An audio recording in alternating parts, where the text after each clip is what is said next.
Naiz irratian, bigarren kafea.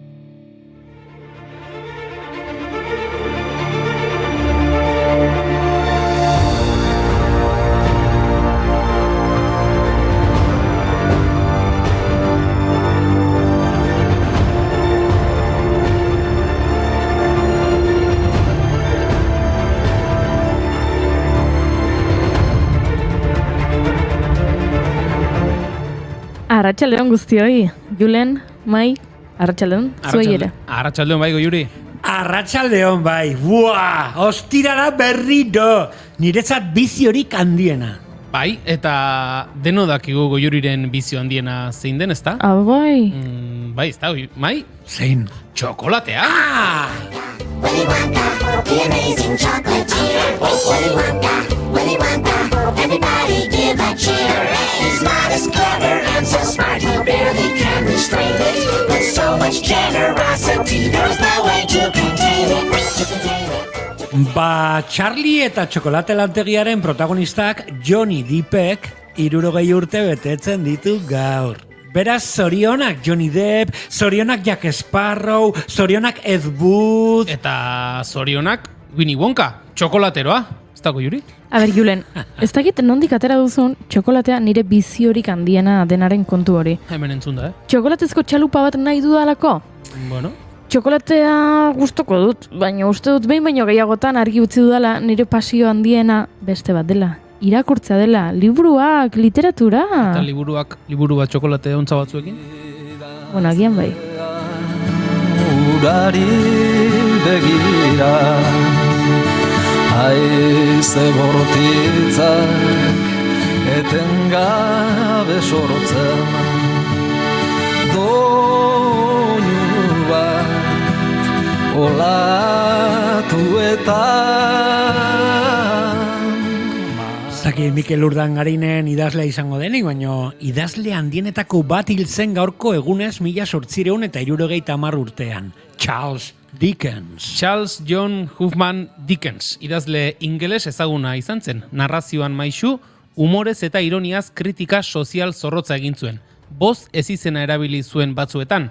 Haren lanen artean ezagunenak dira Oliver Twist, Eguberri kanta, eta David Copperfield eleberriak. Halaber, hainbat istorio laburren egilea ere bada. Eta zuk Mai, ostiralero ona etortzea zaparte, balduzu bizio aitorrezinek? Bizio guapio bat. Adibidez, marrazki bizidunak. Ara, Mai, begira, nork estrenatu zuen bere lehenengo pelikula 1934an.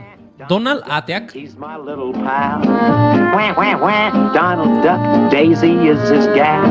Wah, wah, wah. Donald Duck in his sailor suit. Wah, wah, wah. Donald... Alaxe da, bai, 1934an Donald Duck edo Donald atearen lehen pelikula estrenatu zuten The Wise Little Hen izenburuarekin. Fikziozko pertsonaia honen ezaugarri nabarmen eta ospetsuena bere ahoskera ulergaitz eta bitxia da. Ate baten moduko soinuaz nahastuta mintzatzen baita. Bai eta bere izaera petral, odolbero, zalapartari eta biurria ere. Odolbero, zalapartari eta biurri? Niri izen bat okurritzen zaite. Abai. Mai bezala? Vale, a ver, Goiuririk oso sale, niri odolbero. A ver, Julen, izen ondokoak jartzeaz aparte, zein da zure bizio handiena? Boa, nik badakit. Bi joera ditu. Bai. Musika eta plastilina. Benetan, Julen, musikarena banekien, baina plastilina... Egia da, bai, musika eta plastilina dira nire zaletasun handienak. Eta biak nahastuta, zesanik ez. Gogoratzen duzue plastilinezko pertsonaiekin osatutako bideoklipura? Well, look at that, look at that, look at that, look at that, ooh, wee. Look at that, look at that, look at that, ooh, wee. Ze ona, plastilinazko marrazki bizidunak, eta Jackie Wilson, Jackie Wilson. Gaurko egunez jaio zen, Michiganen 1934an. Donald atearen pelikula estrenatu zen egunean hain justu. Jackie Wilson, Mr. Excitement bezala ezaguna, garrantzitsua izan zen Rhythm Bluesetik saulerako trantsizioan. Ospe handiko showman bat izan zen eta baita R&Baren eta rockaren historiako interprete eta artistarik dinamikoenetako bat ere. Marrazki bizidunak eta plastilina. Ai, gehiago jakin nahi baduzue, irakurtzen hasi beharko duzue. Adibidez, baldakizue norden Victoria Woodhull? Victoria zer? Victoria Claflin Woodhull, 1927an jaio zen. Emakumeek bozkatzeko eskubidearen aldeko lider bat izan zen Amerikako Estatu Batuetan. 1872an Ameriketako Estatu Batuetako presidentetzarako hautagai moduan aurkeztu zuen bere burua. Hori egiten zuen lehen emakumea bihurtuz. Hauteskunde horietan emakumek ez zuten botorik emateko eskubiderik izan. Oso ondo Goiuri, oso ondo. Baina ez pentsa Julen eta biok irakurtzen ez dugunik, Guk oso ondo irakurtzen dugu, irakurtzen... De carretilla. De carretilla. Nik irakurri dut gaurko egunez jaio zela hain justu, El Vasco de la Carretilla. El Vasco de la Carretilla? En esa acción corajuda, vasco de raza tosuda, quedaría por conocerlo, la historia debe tenerlo. Por su ocurrencia sencilla, salió de Mata Amarilla, con la ilusión por tesoro, fue don Guillermo Isidoro, el vasco de la carretilla. Guillermo Larregi, 1974an jaio zen Errotxapean, Iruñean. Euskal jatorriko argentinarra izan zen, Patagoniatik Buenos Airesera oinez eskorga batekin bidaia egin zuelako oso ezagun egintzena. Hori dela eta El Vasco de la Carretilla ezizena jarri zioten, 4 bide luze bete zituen bere eskorgarekin, eta guztira 22.000 kilometro baino gehiago egin eta 13 urte ibiltzen pasa zituen. Argazkiak ere baditu, Argazkiak? 1871an hil zen Anna Atkins, botanikari eta argazkilari ingelesa. Argazkiekin ornitutako lehen liburu argitaratu zuen lehen pertsonatzat hartzen da. Zanbaitek diote argazki bat sortu zuen lehen emakumea ere izan zela.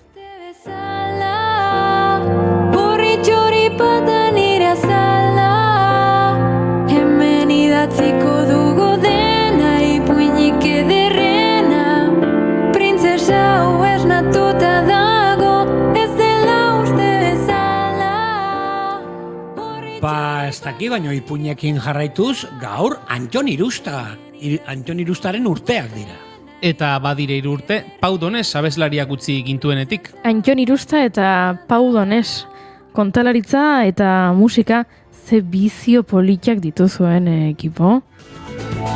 Bonito, todo me parece bonito. Amar la mañana, la casa, la samba, la tierra, la paz y la vida que pasa. Bonito, todo me parece bonito. Cama, tu salsa, la mancha en la espalda, tu cara, tus ganas el fin de semana. Bonita la gente que viene y que va, bonita la gente que no se detiene, bonita la gente que no tiene edad, que escucha, que entiende, que tiene y que da. Bonito porte, bonito Pere, bonita la rumba, bonito José, bonita... Bonito, polita bai. Eta gainera ipuinekin itzordua izango dugu gaurko saioan ere.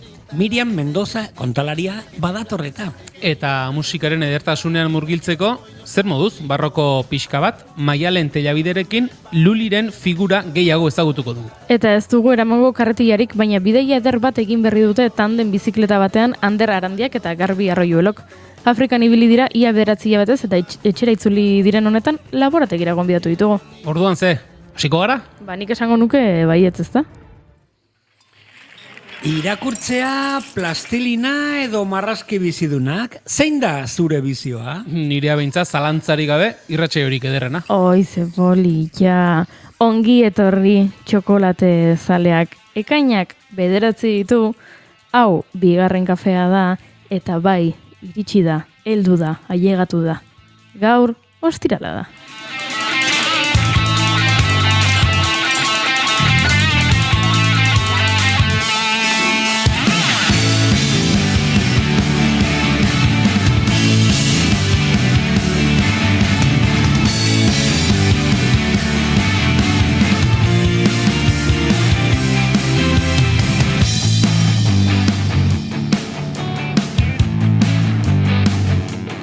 Zuekin, Julen Goikoetxea Orbegozo. Arratsaldeon.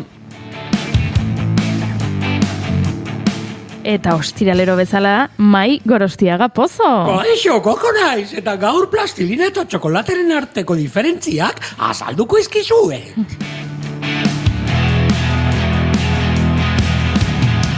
Eta ni goi hori ez eizarandia nauzue. Ongi etorri bigarren kafera.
Izenak zeruan idazten, zuekin egan, zu argitan.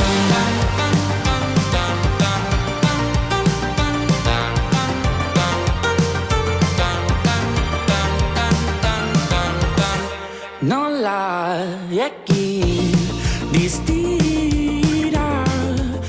Esan bezala, arratsaldeon eta ongi etorri bigarren kafera, gaur irratsaio honek 605. saioa du, ekainak 9, arratsaldeak 4 eta 16, dagoeneko 4 eta 17, eta gu hementxe gaude zuekin arratsaldea pasatzeko prest. Zuekin egan, berriz elkarrekin amesten, handitan zer izango garen. Janus Laster. Janus Laster. Apa hori, ustirala. Barkatu Jokin Pinatxo. Janus Lesterrek abesti berri bat argitaratu du duela ordu batzuk, zu argitan izena du eta horixe ari gara entzuten. Guztiak zua itzali dezaten, zu argitan izarra josten. Eta hoxe izango da gure maite duten soinu banda, dagoeneko txatean Gorkak idatzi digu berea. Nire maite duta da ostirala dela gaur eta ostiraltxon bere tartean Eider Sáenz elkarrizketatuko duela eta gero Ataungo Garagardo festara joango dela. Gorka, hau zergatik ez duzu lehenago abixatzen, nik ez nekien gaur Ataungo Garagardo festa zenik? Nik ere ez. Zu argitan.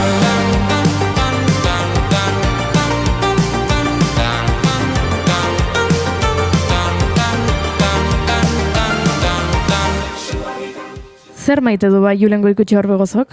Gaur maite dut tez batekin nator.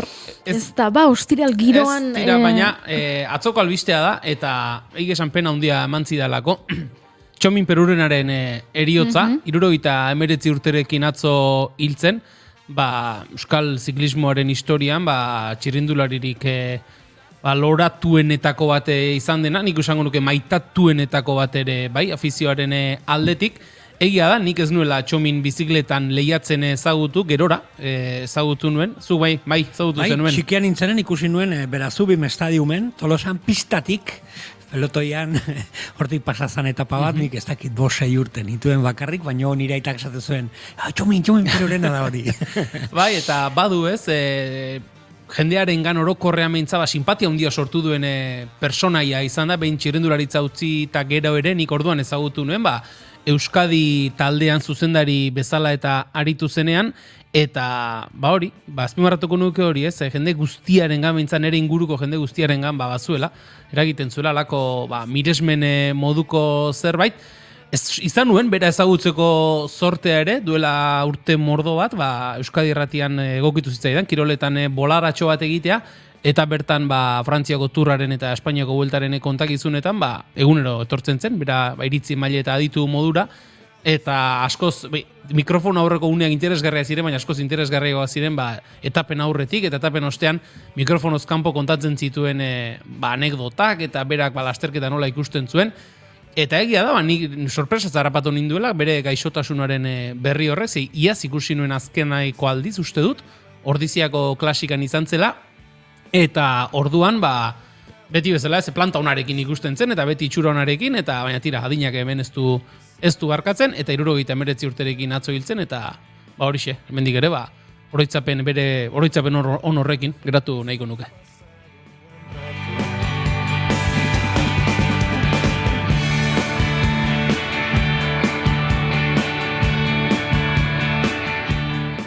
Eta zer maite du Mai Goresti? Jesus, gaur abizenekin zer dut? Albisto madaukako Juri. Lester. Ordu eta 40 geratzen dira arratsaldeko 6etarako. Hau eginda dago. Mai Aníbal Lester. Zer maite du Mai Gorostiaga Pozok? Uste dut behin, baino gehiagotan aipatu dut, erritual pertsonalak maite ditu dala, baina gaur natorre bat konkretu batekin, ez? Maite dut urtaroak astapeneko da hasiera emateko ditugun irritual pertsonalak, ez? Osea, adibide bat jartzeko, urrian azaroan urtero nik lehenengo txokolata lata zaiten nuenen etxean, horrek esan nahi du, ja badatorrela negua edo azkena edo tzagaraia, ez? Eta, bueno, pasaden asteburuan, oindala lau egunola, egon naiz endaian ondartzan bainatzen tortilla patata batekin, ez? Eta orduan, hoi da nire rituala esateko, azten dela ondartza garaia, azten dela beroa, eta azten dela beste etapa bat, Txomin Perurenari omenez, beste etapa bat urtean eta bizitzan. Eta asko maite ditut horrelako rituala pertsonalak, maite dut txokolata la taza eta tortilla patata ondartzan. Ederra. Había quedado de nuevo a las 10, he bajado en la moto hacia los bares de siempre. Me quedaba contigo.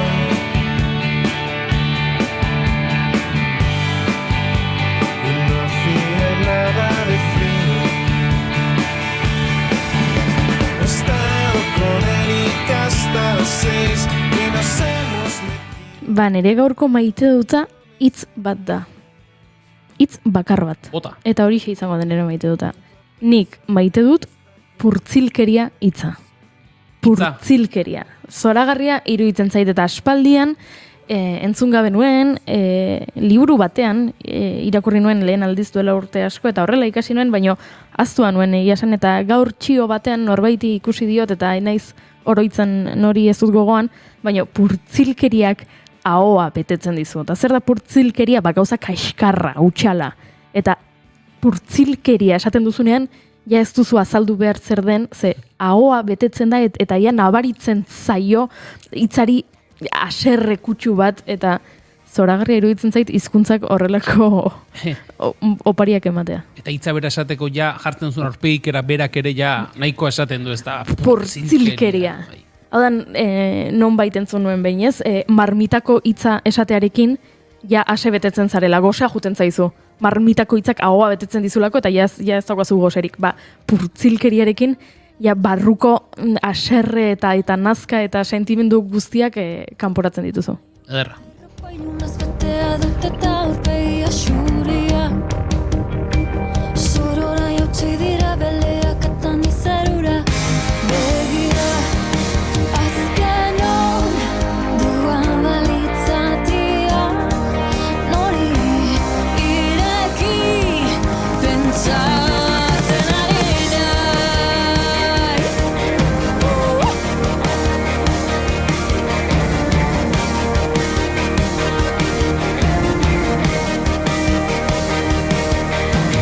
Arrastaka, arrakasta, irinak sobranta falta duzuan mamia. Ferraturiko antzarek liberatu egin dituzte zure zaldia. Eusen ez dute baino zegoixo hartu dute libertadia. Eusen ez dut baino ez didazu berriz giltakin itxiko batia. Badakianak badakin iaz ditzake honetan sartuko ez derramasteko ez baliz, bazterran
Olaia Intziarteren denak begira daudela ikabestearekin eman ditugu azkeneko minutuak, baina zuek ez zaitezte urrutira joan, ze urrengo gonbidatuak dagoeneko gurean daude.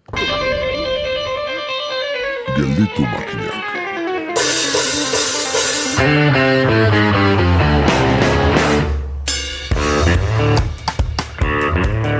Pasaden asteko eurite lokalizatuek ibaien lehen eratzea zizketan harrapatu gintuzten. Ondorioz, temperaturen gorakadak zertan harrapatuko gaitu?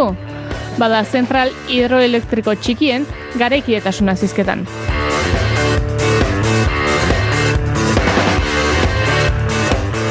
Bide beretik jarraituko dugu izan ere Timako errotazar indarratxeko German Egiluzekin izango dugun elkarrezketa asko aibisate ikerlarekin izen genuenaren osagarri dugu.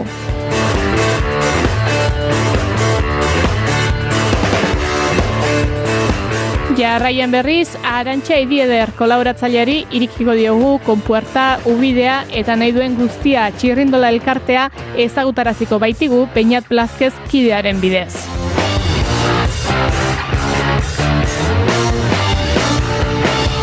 Indar sintetikotik abietuta beraz, Gelditu makinak saioaren 3. denboraldiko 33. saioa. 3-3-3, kolkoa bete, asteragoaz.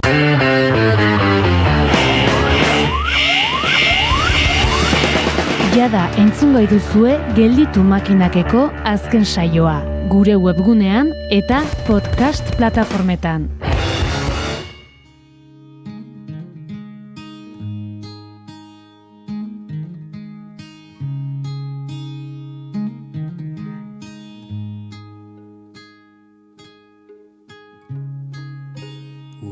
Korrika zebilen ta gu esperoan dena egin dalgen eukan dena bukatu da. 2022ko irailaren 15ean abiatu ziren alegiatik Ander Arandia eta Garbi Arroyuelo aspaldidanik buruan zerabilten abentura batean murgiltzera. Tanden bizikleta bat hartu eta Afrikan barrena bidaiatzea zuten amets, hasiera batean Ugandara iristeko helburuarekin. Bertan lanean urteak daramatzan Mukwano lagun gobernuz kanpoko erakundearen jardun eremua zuten jomuga, baina argi zuten bidean topatzen zuterenen arabera helburu horiek aldatu zitezkeela. Kaferik ez baina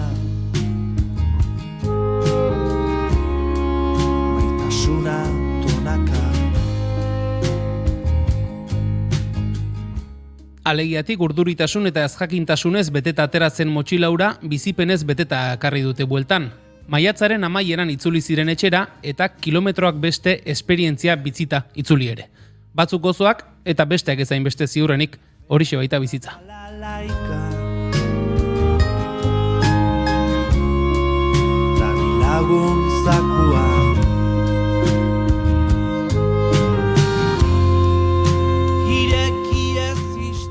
Euskal Herritik atera, Espainia zeharkatu eta Afrika mendebaldean barrena ibili dira 8 hilabete terdiz.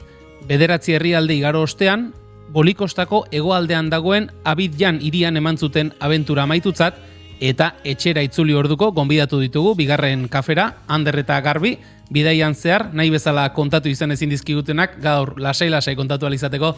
Arratsaldeon Ander, Garbi eta ongi etorri, bigarren kafera, behingoz, modu honean eta hementxe laborategian bertan. Eskerrik asko. Eta kafearekin. Eta kafearekin. Zer moduz, bueno, konta iguzu, zer moduz, zenbat kilometro egin dituzue bizikletan bi aste hauetan, a ber. Ui, bi aste hauetan 0. Zero.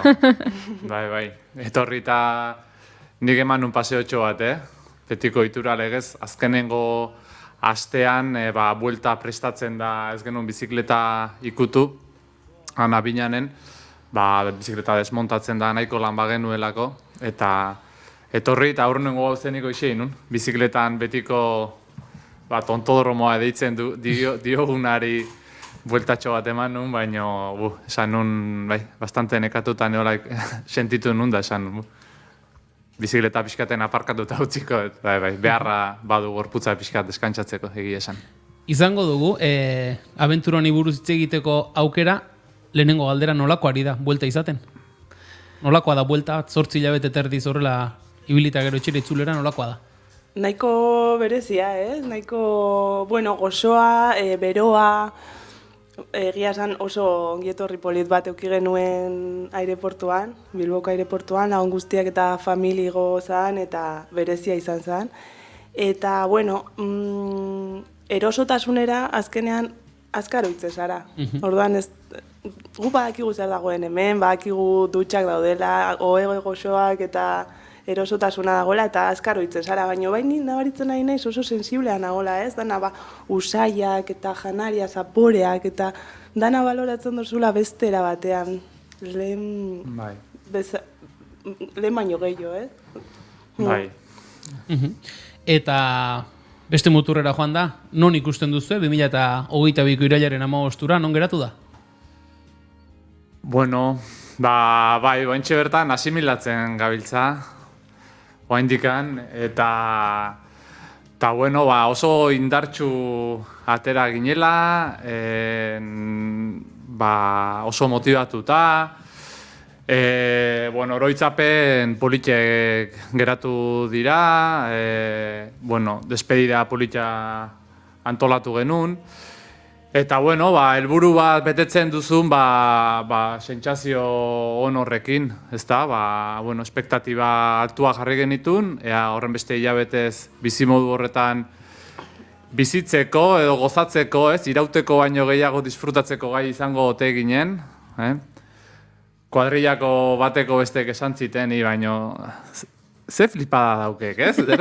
Bizikletan, Espainin beste alde aiatze baldin baizen, nahiko hengoek eta egia esan, holako, esan dezun, Ugandara iritsi nahi genuen bizikletaz, baino inoiz hilabete batez bizikletan ibili gabeak ginen segidan, ez genekigun zer izango zen, hola bizikletan bidaiatzea, bizikletan bizitzea.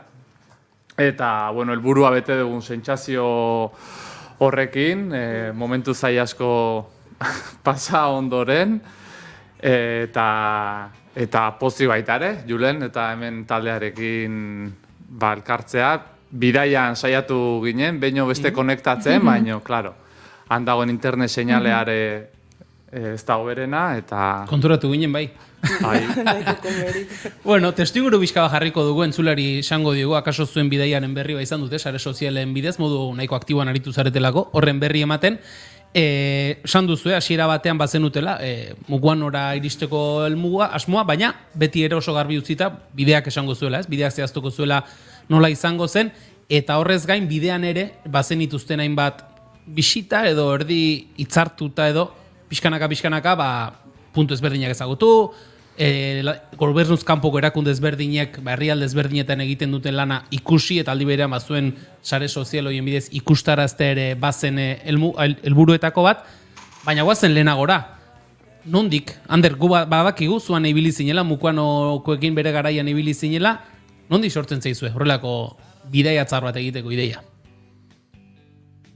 Izaten da, buruan beti bueltak adaukezun amets bat, hortxe, beti, noiz topatuko garairiko berena, lana, etxea, bikotea, eta, beti bueltak adabilen horik, azkenen, denbora behar izaten du, olako, ametsa gorpuzten juteko, eta, kondizio hobena idealak inoiz ez dira izaten. Bai. Baina, pixka bat provokatuta, Hori da historia, provokatu behar dara pixka bat, porque inoiz ez da erreza olako salto bat ematea.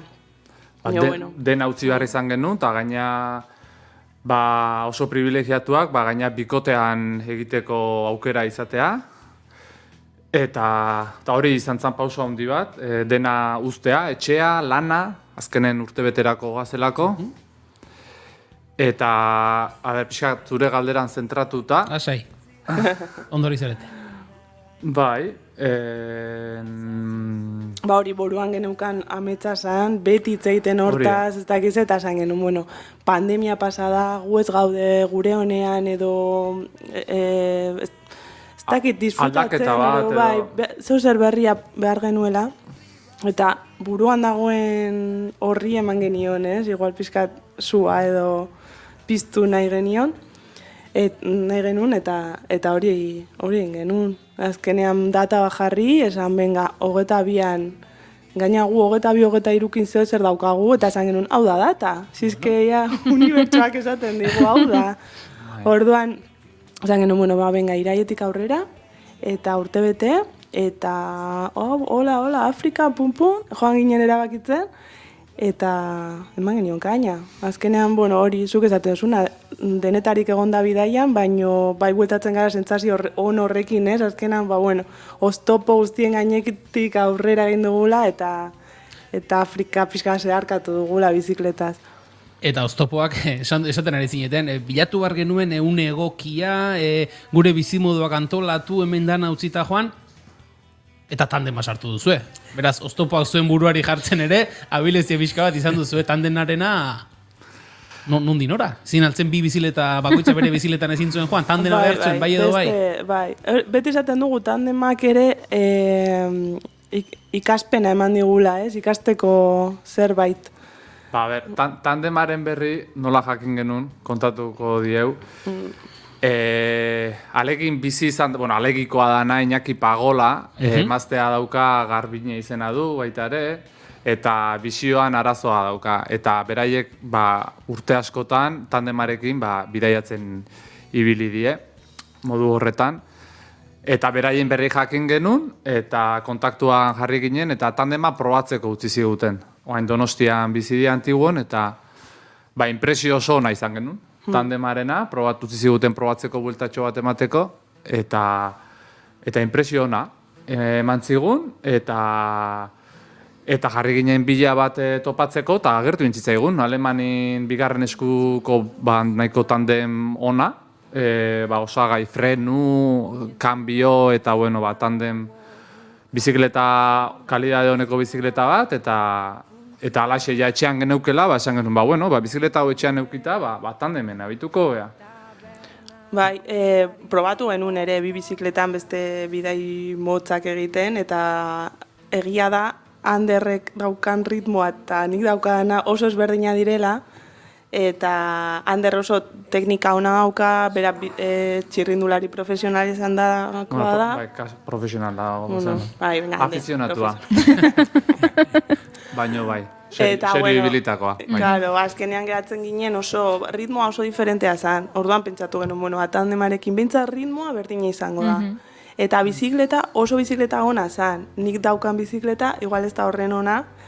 Eta aseguratzen genuen hori bizikletako konponenteak eta dana aurrera ingo zuela. Orduan, konfiantza gehiago ematen zigun tresna bat zen tandemak. Hala ere, hori irakaspena ikasteko zerbait ematen digu tandemak ere, konfidantza gure arteko harremana ere bestera batean ikusi edo zainduz, komunikazio asko behar du tandemak. Eta apustu bat izan da. Beste bat. Azkenen bere alde onak ditu eta txarrak, bai. Onak ditu, azkenen beti elkarrekin goazela eta ez daukegula elkarri txoiten eta egon beharrik. Eta alde txarra, aldapagora adibidez, asko nabaritzen da.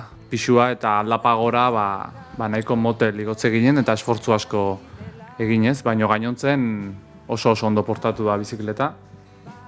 Eta iritsi gehan lekua, eta pozik alde hortatik bizikletarekin. Irailean ekin zenioten, esan dugu irailean 15ean alegiatik abiatu, gero Bilbo aldera jozen duten, han beste alegian bezala beste despedida bat egin zenuten, esango dugu, Garbi Bilbo tarrazarela zu, izatez, hander alegiarra den bezala beraz, bi despedida hoiek egin, eta Espainian bera abiatu zineten, Espainia hegoalderuntz, ez dakit, noiz izan zineten konstiente benetan bagoaz? Abiatu gara, abiatu zineten, alegiatik abiatu, Bilbora egin zenuten, noiz ikusi zenuten benetan abentura hasi da? Buruan noiz egin zuen klik hori? A ber, oso berezia izan zen alegitik ateratzea. Hori lehenengo puntua bezala ni ez oso ez dakit urduri ginen, urduritasun hori ja somatze zen.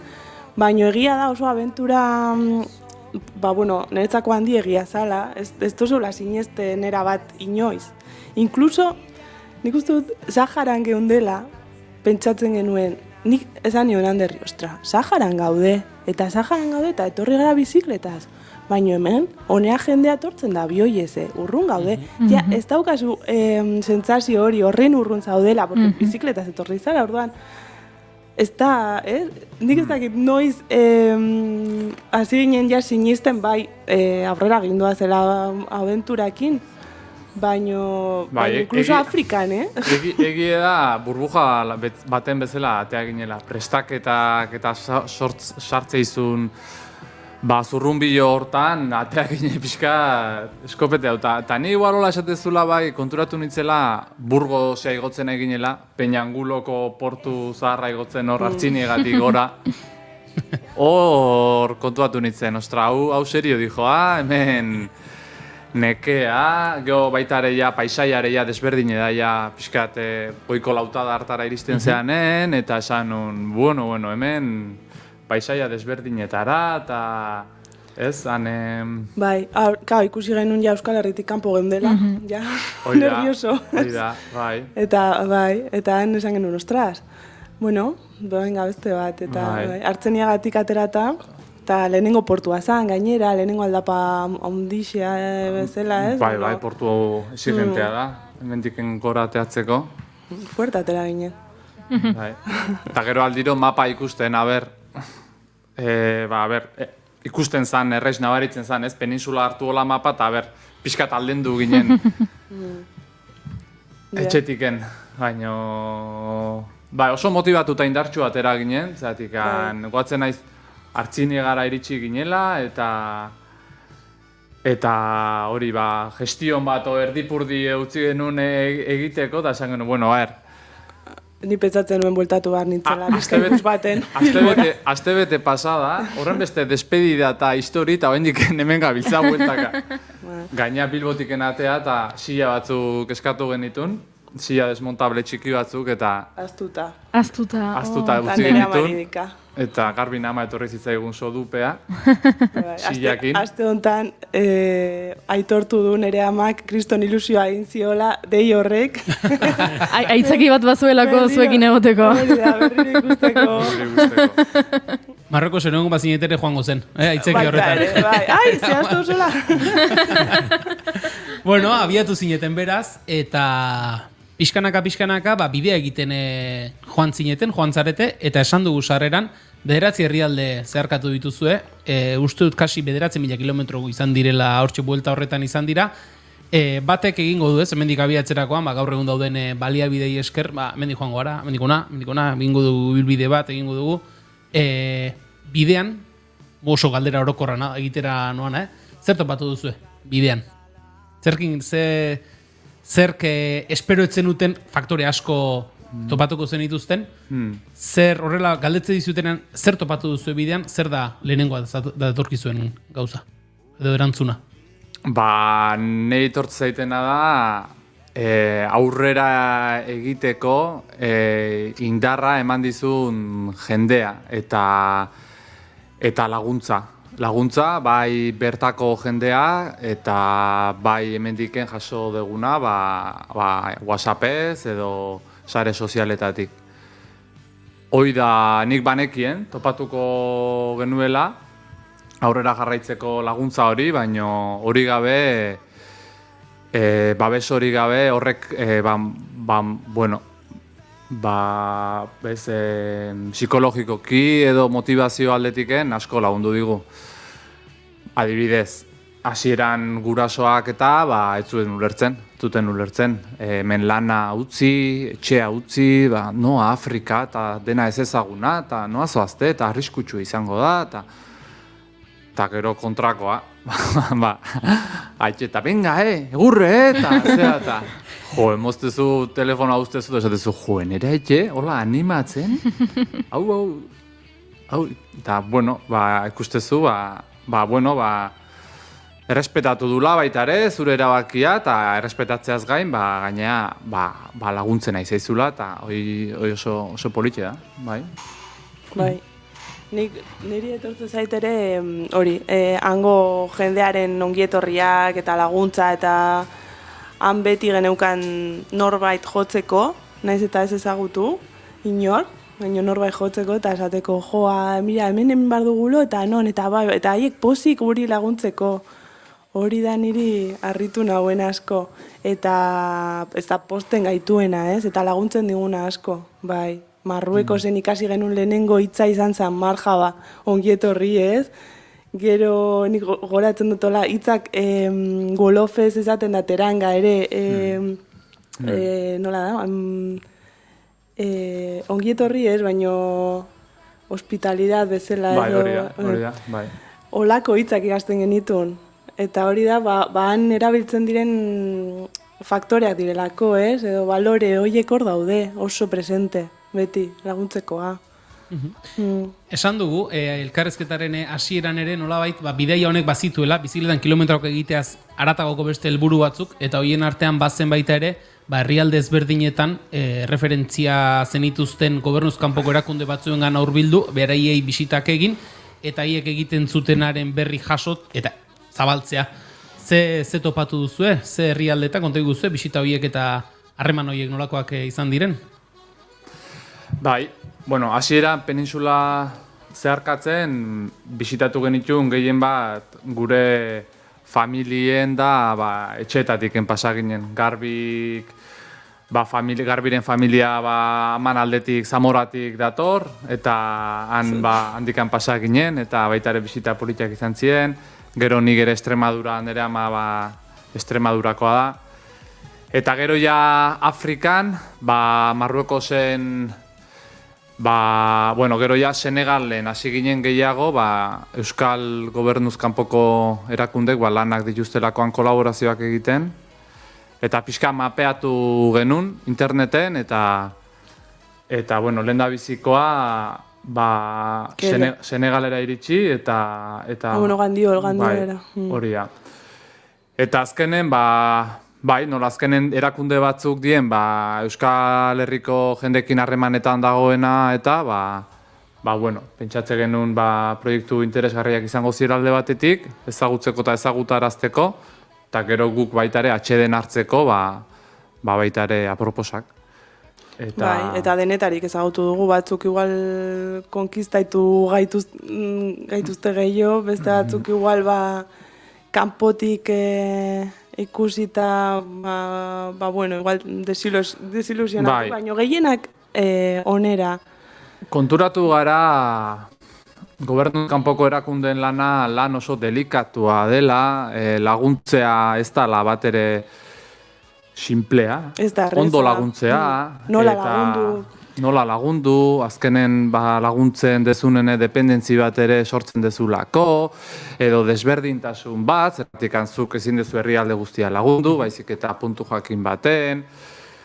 Ikusi dugu mota guztitako erakundeak, eta bat azpimarratze arren, arreta eman diguna Sierra Leonako, monjen konbentu batean, ikusi genuen, hauek 50 urte baino gehiago edo han proiektua garatzen behar dutela, eta oso involukratua gango monjak, baldintza gogorretan, 4 urtez behin bakarrik itzutzen ziren beraien jaioterrira, erabat involukratuta, monja mexikarrak.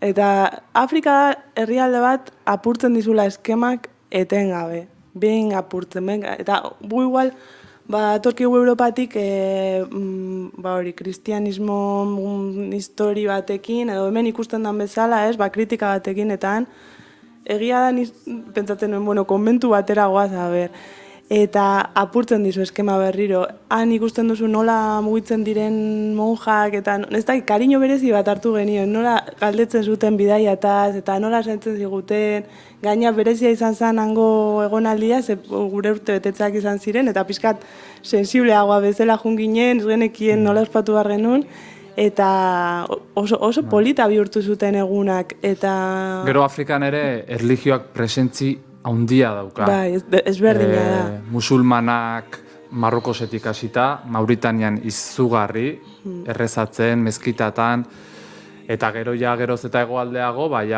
kristauak eta desberdiagoak, Gero konbibitzen dira erlijio diferenteak, animistak, musulmanak, kristauan barruan 8.000 diferente, evangelistak, hau besteak. Orduan, oso polita da, errespetatzen dira asko eta konpartitzen dute jaialdiak edo musulman batek... Erlijio desberdinen artean. Hori da. Oso, bueno... Baina oso presente dago erlijioak gu hemen igandetan bezala, txikiak ginenen, igandetan, guapo jantzi eta denak elizara. Han ere berdin, etzeon besterik.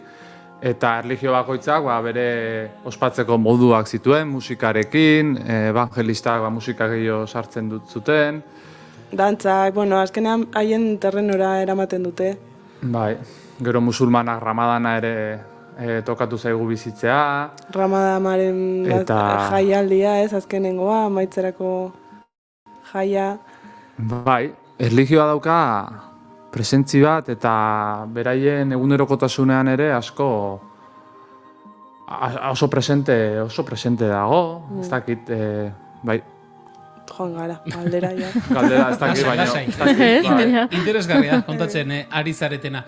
Beste galderatxo bat egin egin izueke, Bolikostaraino joan zarete, esan dugu 9.000 kilometro, 9 herrialdetan, norbaitek mapan visualizatu nahiko balu, esango dugu zuen sare sozialetan eta Wikiloken eta ere badaukazuela, egin duzuen ibilbide guztia hortxe agertzen dela, baina nolabait ere Afrika mendebaldetik edo, jeisten joan zaretela esango genuke, pentsatuko zenuten ez, Afrika kontinente beroa, hilabete asko, bidaia luzea, desgaste bat izango zuela fisikoki, nola notatzen da egunerokotasun horretan, bidaia, kilometroak, denbora, nolabait ere azkazal bat pareta gastatzen doala bezala, gorputz ere gastatzen? Hori Anderrek esango dugu beto.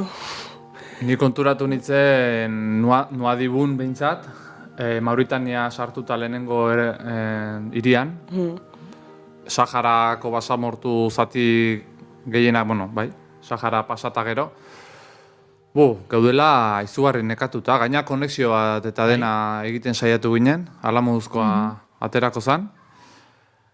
Eta hor konturatzezea, generaman ritmoa horren beste denboran jarraitzeko etzala posible. Bai, nik uste dut, Mauritania Senegalen erabaki genuen egonaldiak izan behar zirela luzeagoak edo etapa motzagoak, disfrutatu behar genuela bestera batean bidaiataz, lekuetaz, eta bai fisikoki oso gogorra da, hori... Eta gero, claro, basamortuan zaude, eta gutxienez 80 kilometro in behar dituzu, ez balin badezu desertuan lo egin nahi, edo akanpatu nahi. Orduan, bai, pixka bat indartsu gaudelako eta beste alde batetik behartuta, hor konturatu ginen Nuadibun. Eta bueno, gero ja Senegalea sartutakon ere, baita ere ja gobernuz kanpoko erakunde bisitatzen hasi ginenen, eta han gure zai zeudenen, ikuste genuen oso nekatua gaudela eta pasata bezala. Eta de hecho, Senegalen, Dakarretik gertu, baloratu genuen, pausa bat bezala ematea bidaiari, voluntario edo beste nonbaiten zerbait topatzeko. Hor badago plataforma bat, Wofin edo, Zer, haunea begira? Wofin edo dena, voluntario bezala aritzekoa da gero. Egon ginen, baloratzen, serio, mai gainean jarri genuen. Baina horrek ere esfortzu suposatzen zuen, bizikleta uzteko lekua topatzea, gu separatze edo, ez dakit, horre hon ginen meintzat bai. Bai, horre hon zan krisi aldaketa nahi bat. Bai, hortxe hon ginen, baina gero erabaki genuen aurrera jarraitzea, beste ritmo batekin agian, eta Eta, hola, Batzutan fizikoki asko nekatzen bazara, emozionalki ere ateratzen zaizu, eta jaztakizu zeari zaren hor, ze nahi duzu, benetan nahi duzu hor egotea, edo ez, eta ja azten dira galderak, eta batzutan ez daukazu norekin konpartitzea, ez, edo igual urrunegi dago zure jendea, eta, bueno, buratzen zaizkigu milaka plan, hortik ateratzeko. Eta bueno, horregatik, denbora asko daukazu ere, antzaude, orduan bururatzen zaizkizu planak diferenteak. Baina, bueno, azkenean erabaki genuen ere, plana gure asmoa zala bizikleta eta tandema eta Afrika. Orduan zeo zer egongo zala aurrerago guri konkistatzeko, ez zer falta zitzaigula bezala. Eta Afrikako hegoaldean, nik uste dut oso herrialde txikiak dira, ez? Ja Marruekos eta Mauritania pasata, ja herrialdeak zeharkatzen dituzula azkarrago. Orduan, beti ematen dizu intrigatxo bat, ez nola izango da urrengoa edo. Eta ia aurrera egiten genuen, pues, intriga horrekin, ez? Eta urrengoa, eta beste bat, eta hemen inglesez hitz egiten da, eta hemen ulertuko hobeto jendea, eta eta nik uste dut ja, Senegaletik aurrera, hasi ginela motivazio berezi batekin, edo ja pike batekin Afrikarekin, no se. Baina bai.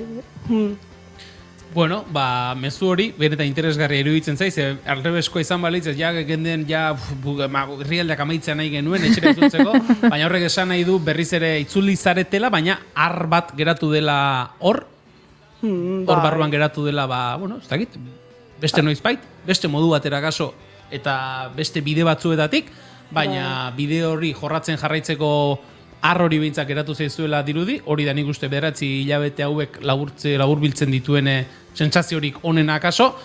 Jarraituko genuke gustora, beste ordu erdi bat edo ordu batean izketa, baina arratsaldeko 5 iristen ari zaizkigu, laster albistegietara ere jo behar dugu. Gure aldetik, Ander eta Garbi, eskerrik asko, bidaia honen lehendabiziko analisi bat edo egitera etortzeagatik, esan dugu, akaso tandemari ere egin beharko genio elkarrizketa bat, arek ere izango du eta zer kontatua, arek hitz egingo balu ere, akaso beste erantzun batzuk ere jasoko genituzke. Ongi etorriak, etxera, esaten dene bezala, eta bidaiak aurrerago beste pauso batzuk izango baditu, gu gustora entzungo ditugu pausoiek. Eskerrik asko etortzeagatik. Eskerrik asko. Arratsaldeko 5 gainan ditugu, eta beraz, segituan joan behar dugu, Naiz Irratiko estudio zentraletara azken ordua ezagutzera geratu zaitezte hemen gurekin.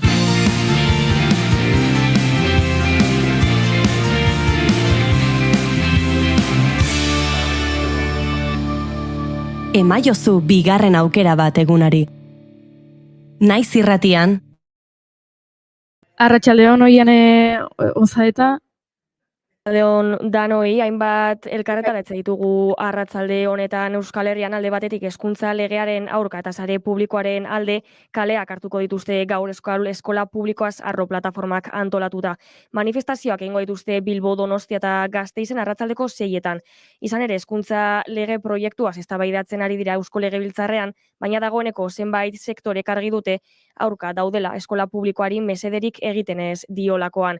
Plataformaren iritzi zenbait arrazoi daude protestarako. Manifestazioen aurkezpenean bata bestearen atzetik zerrendatu zituzten, esaterako iruditzen zaie eskola publikoa dela ikasle guztien hezkuntza eskubidea bermatzen duen sare bakarra. Gainera nabarmendu dute laikoa dela eta euskara duela ardatz. Azken hamarkadetan eskola publikoa izan dela ikasle gehien euskaldundu duen hezkuntza sarea eta gaur egun funtsezko eragile bilakatu dela euskalduntze prozesuan adierazi dute. Uste dute proiektuak ez duela publikoa defendatzen, ez da euskal eskola publikoak behar duena, sendotu ordez ahuldu egiten baitu. Eta bestetik beste hitzordu bat gaur arratsaldean oraingoan Baionan. Frantziar polizia Baionako Maurizia etxe okupatuan sartu eta ustuarazi egin du goizeko 6:30 15 bat furgon eta barneratu dira eta etxearen atea bota dute.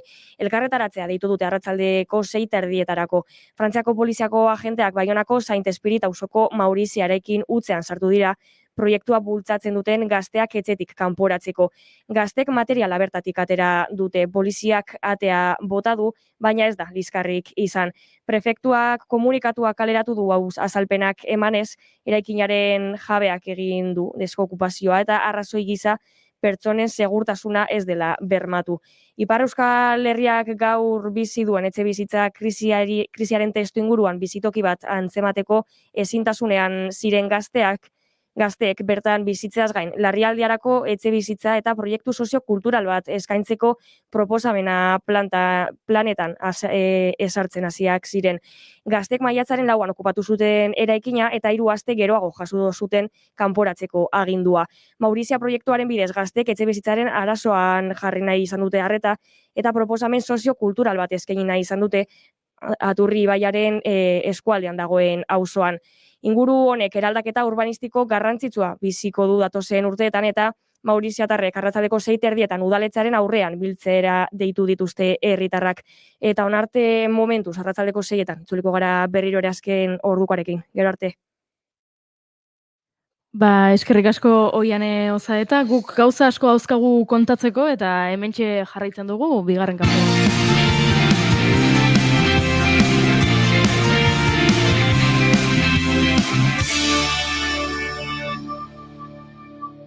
Bigarrenak ez direlako beti okerragoak, bigarren kafea.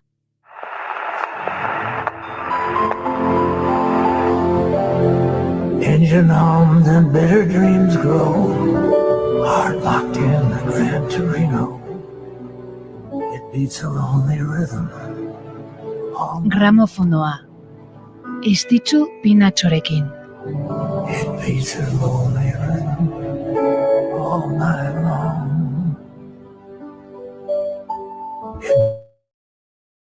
Aipatu dugu, eta orain 7. arte gisa deituriko horretan, dituen urte guztiak oztopo izan gabe Hollywoodeko izar izaten jarraitzen duen gizon bat. Gaur urteak betetzen ari delako baita ere Clint Eastwood, kantu honen egilea eta hasierako zati honetan ahots urratu horrekin aditu duguna. Gran Torino pelikularako idatzitako abesti eder honetan Jamie Cullum laguntzarekin. Realign all the stars above my head. The warning signs travel far. I drink instead on my own. Oh, how I've known. Jada entzun gai duzue gramofonoaren azken saioa. Gure webgunean eta podcast plataformetan. Gran Torino. Whistling another tired song.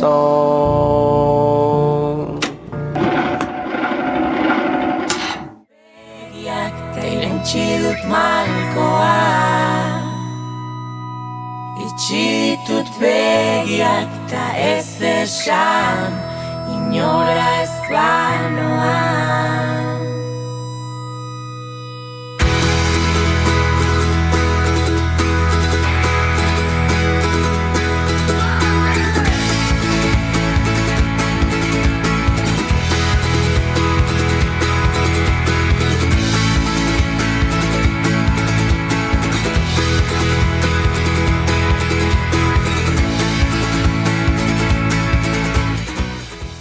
Duela 83 urte, Angolako ekialdean ipuin kontalari bat jaio zen. Alda Ferreira Pires Barreto de Lara Albuquerque, ezagunagoa Alda Lara izenarekin. Hil ondoren ezagutu genituen bere ipuinak, bere senarrak bere lanak bildu eta argitaratzeari ekintze honean. Lararen ipuinetan batez ere amatasun eta haurtzaroko gaia jorratzen dira, baita askatasuna eta justizia ere.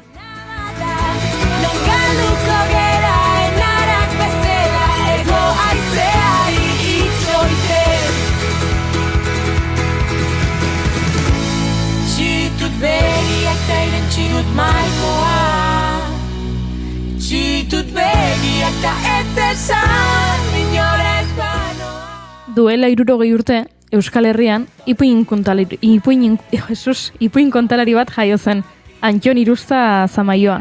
1986an hasi zen ipuina kontatzen, Eta inbeste gustatu zitzaion, ipuinen tailerra saiak ere idatzi zuela 89an, eta kontu kontari saioa aurkeztu telebistan.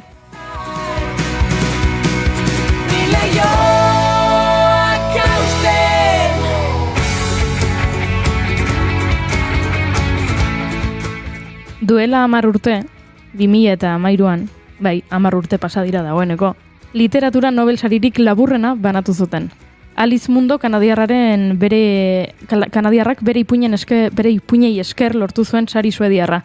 Saria emateko deitu ziotenean, ez zuen telefonorik hartu, eta erantzun gaioan utzi behar izan zioten mezua.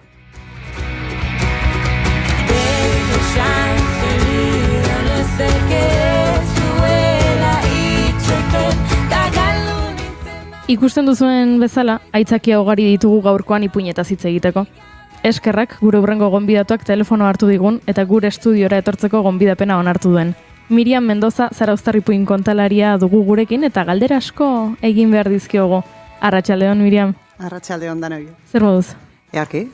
Perfecto. Gure ederki beraz galderekin hasteko moduan. Zu hasiko zara, ni hasiko naiz? Hasi, Goiuri. Ni hasiko naiz eta hasieratik hasiko naiz, ze nik entzun dizut esanez, ipuin kontalaritzaren munduan kasualitatez hasi zinela. Eta hala izan zen. Etxian beti amagandikan jasotako historioak eta gogoen izaten ditun, eta ni aurreskuntzako irakaslea naiz, eta hortan diar nun. Eta egun batian, liburutegitikan, alako eskakizun bat iritsi zaigun, kontaleri bat bertzutela, ipuina kontatzeko. Eta nola usartan naizen da, ingo deu. Eta horrela hasi nintzen 2006an, gaur hasi naiz, behiratzen, ai ama, 2006tik kontu kontari. Kasualidade izan zen. Gustoko izan nun, gustatu zitzaidan mordua, eta ikusita aurrekin ze jarrera bikaina zen, horri eutxinion eta hemen txeno. Ze ona.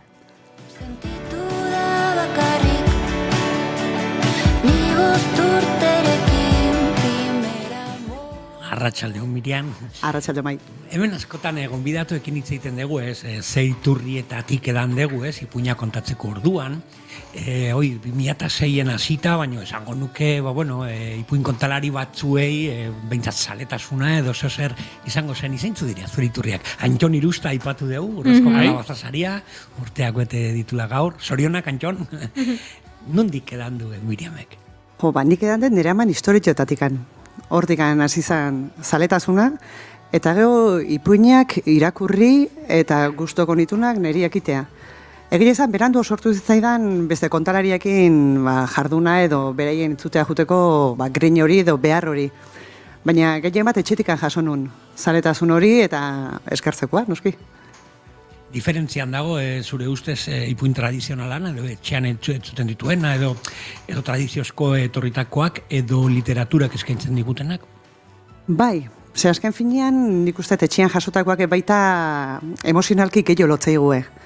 Orduan, zeine kontatzen izun baita, lotura senduago itezu, beste emozio batzu, beste sentimentu batzuk kanpoatzeia.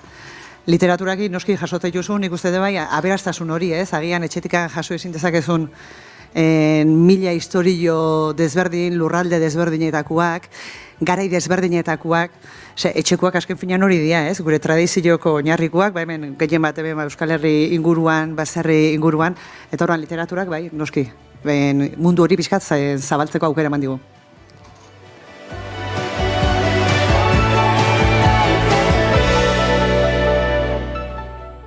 Batzutan hitz dugu gure artean eta gonbidatuekin eta adinarena, ipuin kontrari batzuk diote, ipuinak denontzako dira eta hor baldin badago ume bat, hortxe dago eta heldu baldin badago baita, beste batzuk ordez, esate dute adinak eta gaina hor no markatu behar da, porque ez da berdina prenerabe, nerabe, aurra edo helduak edo askotan zure ikuskizunetan bai daudela mugatua, segun adina, segun, pentsatzen dute bai, irakur zaletasuna lantzeko, ezinbesteko tresna dela. Zure ustez zergatik da hain garrantzitsua adinarena ondo markatu? Nik enuk esango garrantzitsua da nikan. Ni iruditzen zait eta bat nator ipuinak ez dakala adinik. Hau da, nik kontatzen ditu danean, beti mugatzen dugu, irutikan hasita, ez? Zergatikan, arreta mantentzeko epe mugatu batean, karo, nire saioak izaten dira, 40 ordu beteko saio, luziak izateia. Eta horretarako, pixkat arreta, pixkat berdueia, egoteko, aukera izatea. Irukin egile ezan, asko kostatzea, baina ez da inzaila iten, balin eta behaiekin konexio bat balin badao. Lotura bat iten bazu, eta orden pixka bat mantentzen bazu. Egia zango de, euskarri askokin juten naiz, ja ikuste dezunean saioa, hau pixkat juten naiz, beti ditut, ontzi tibetar bat ateatzeta arnasketak iteko, edo ta txintxin batzuk, edo musika tresna batzuk, beti horren baitan, baina hasieran esan deten bezala, iruditzen zait ez dakala dinikan. Eta izane, gehiago ikuste disfrutatzea duela guraso eta helduak, aurren ipuin horiekin, aurrak behaiek baino.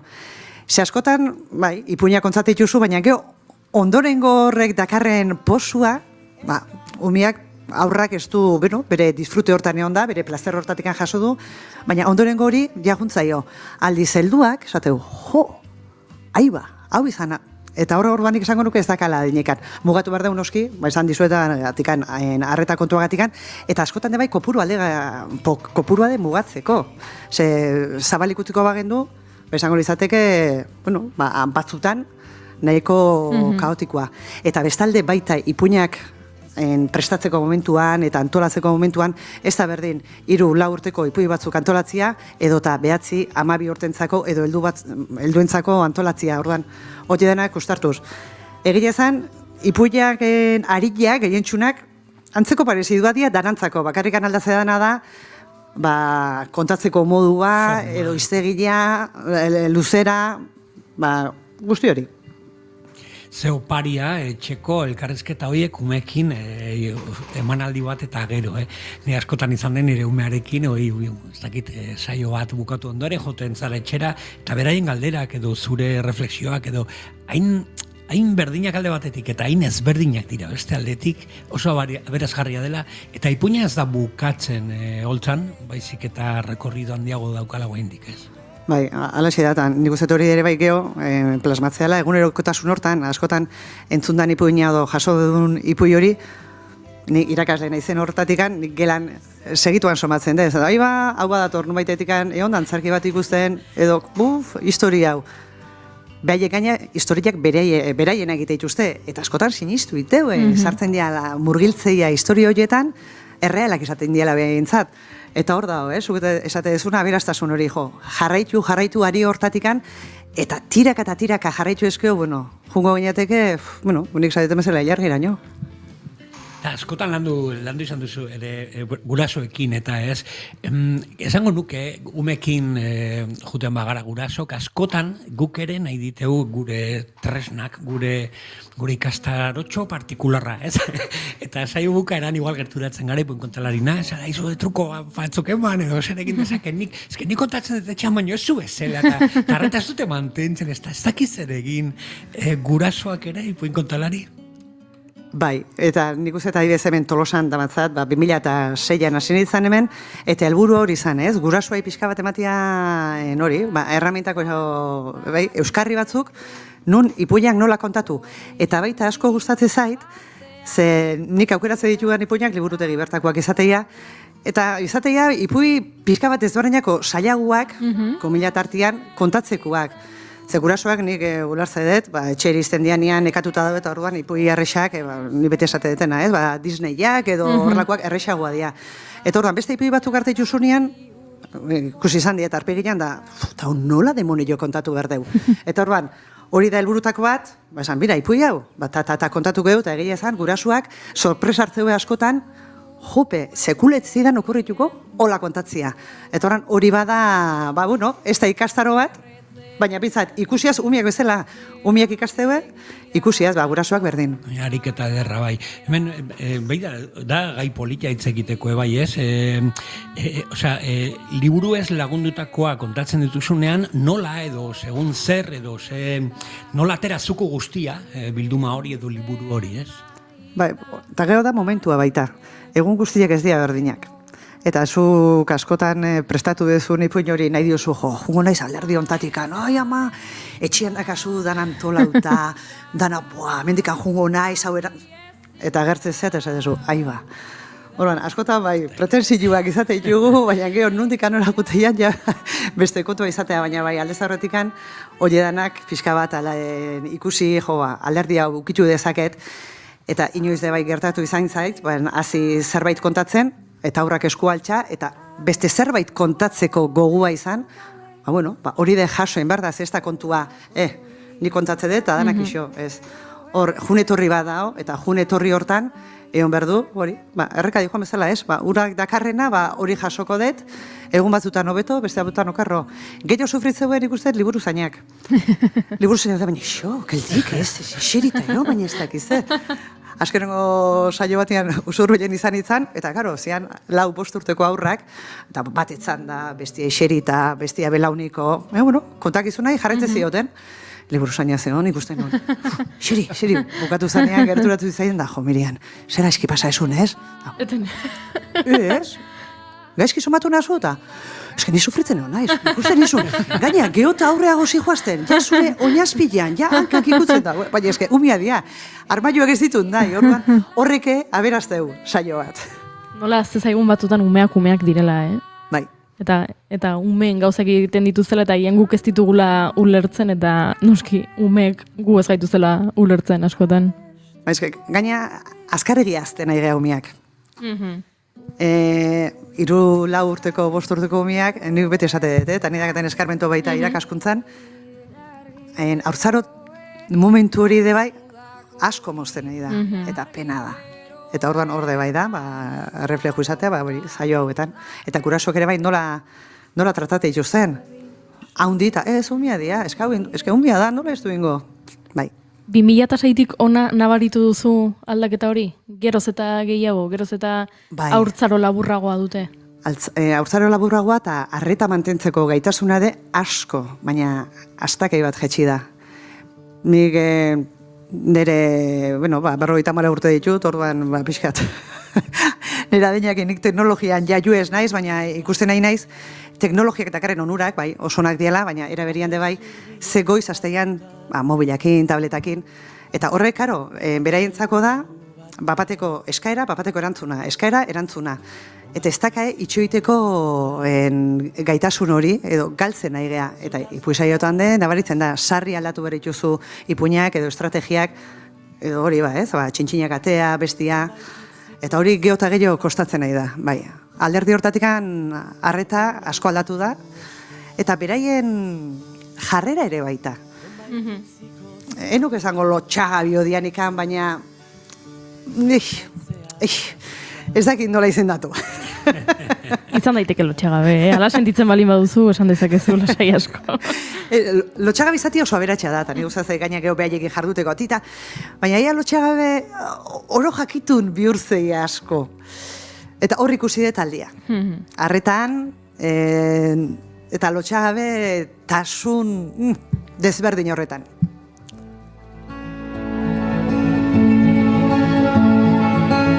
Non baitutziko zidaten. Ikusi etorte zaretan, dela urte batzuk, ikastaro bat eman zenula, deban, gurasoentzako, ipunkotalerientzako, eta asko gustatu zait, lau ardatz edo lau foko zirela jarrita ikastaron sinopsian, espazioa, denbora, ipuina bera eta entzuliak. Eta inpolita iruditu zaizkit lau ardatz horiek, pixkat sakontzeko, segurazki entzulek eskertuko zuten. Zergatik da importantia narratzaileentzako espazioa, denbora, ipuina eta entzuliak. Entzulea. Debako kontu hau gainatea zen, hor elkartu zian guraso talde bat, eta izian, ipuinkintza edo pixka jorratzen, eta nahi zuen, pixkat behiek ausartu ja ipuina kontatzera, danen aurrean kontatzeko animatzea. Eta orduan, beldurtzian edo esate zuen, baina hendekan ez gaude prestatuta, eta orduan nigana jo zuen, ikastaru, ez da ikastarua. Nik erakutsiko izuet, nik nola iteten, nahi zer funtzionatzen diten, eta horren baitan juntzian lau ardatz horiek, ez? Lehenik eta behin esaten nirenan zan, espazioa antolatu inberdala. Ze ni nunbaitea balen bani joa, aldez aurretikan espazio kontrolatu bat berdet.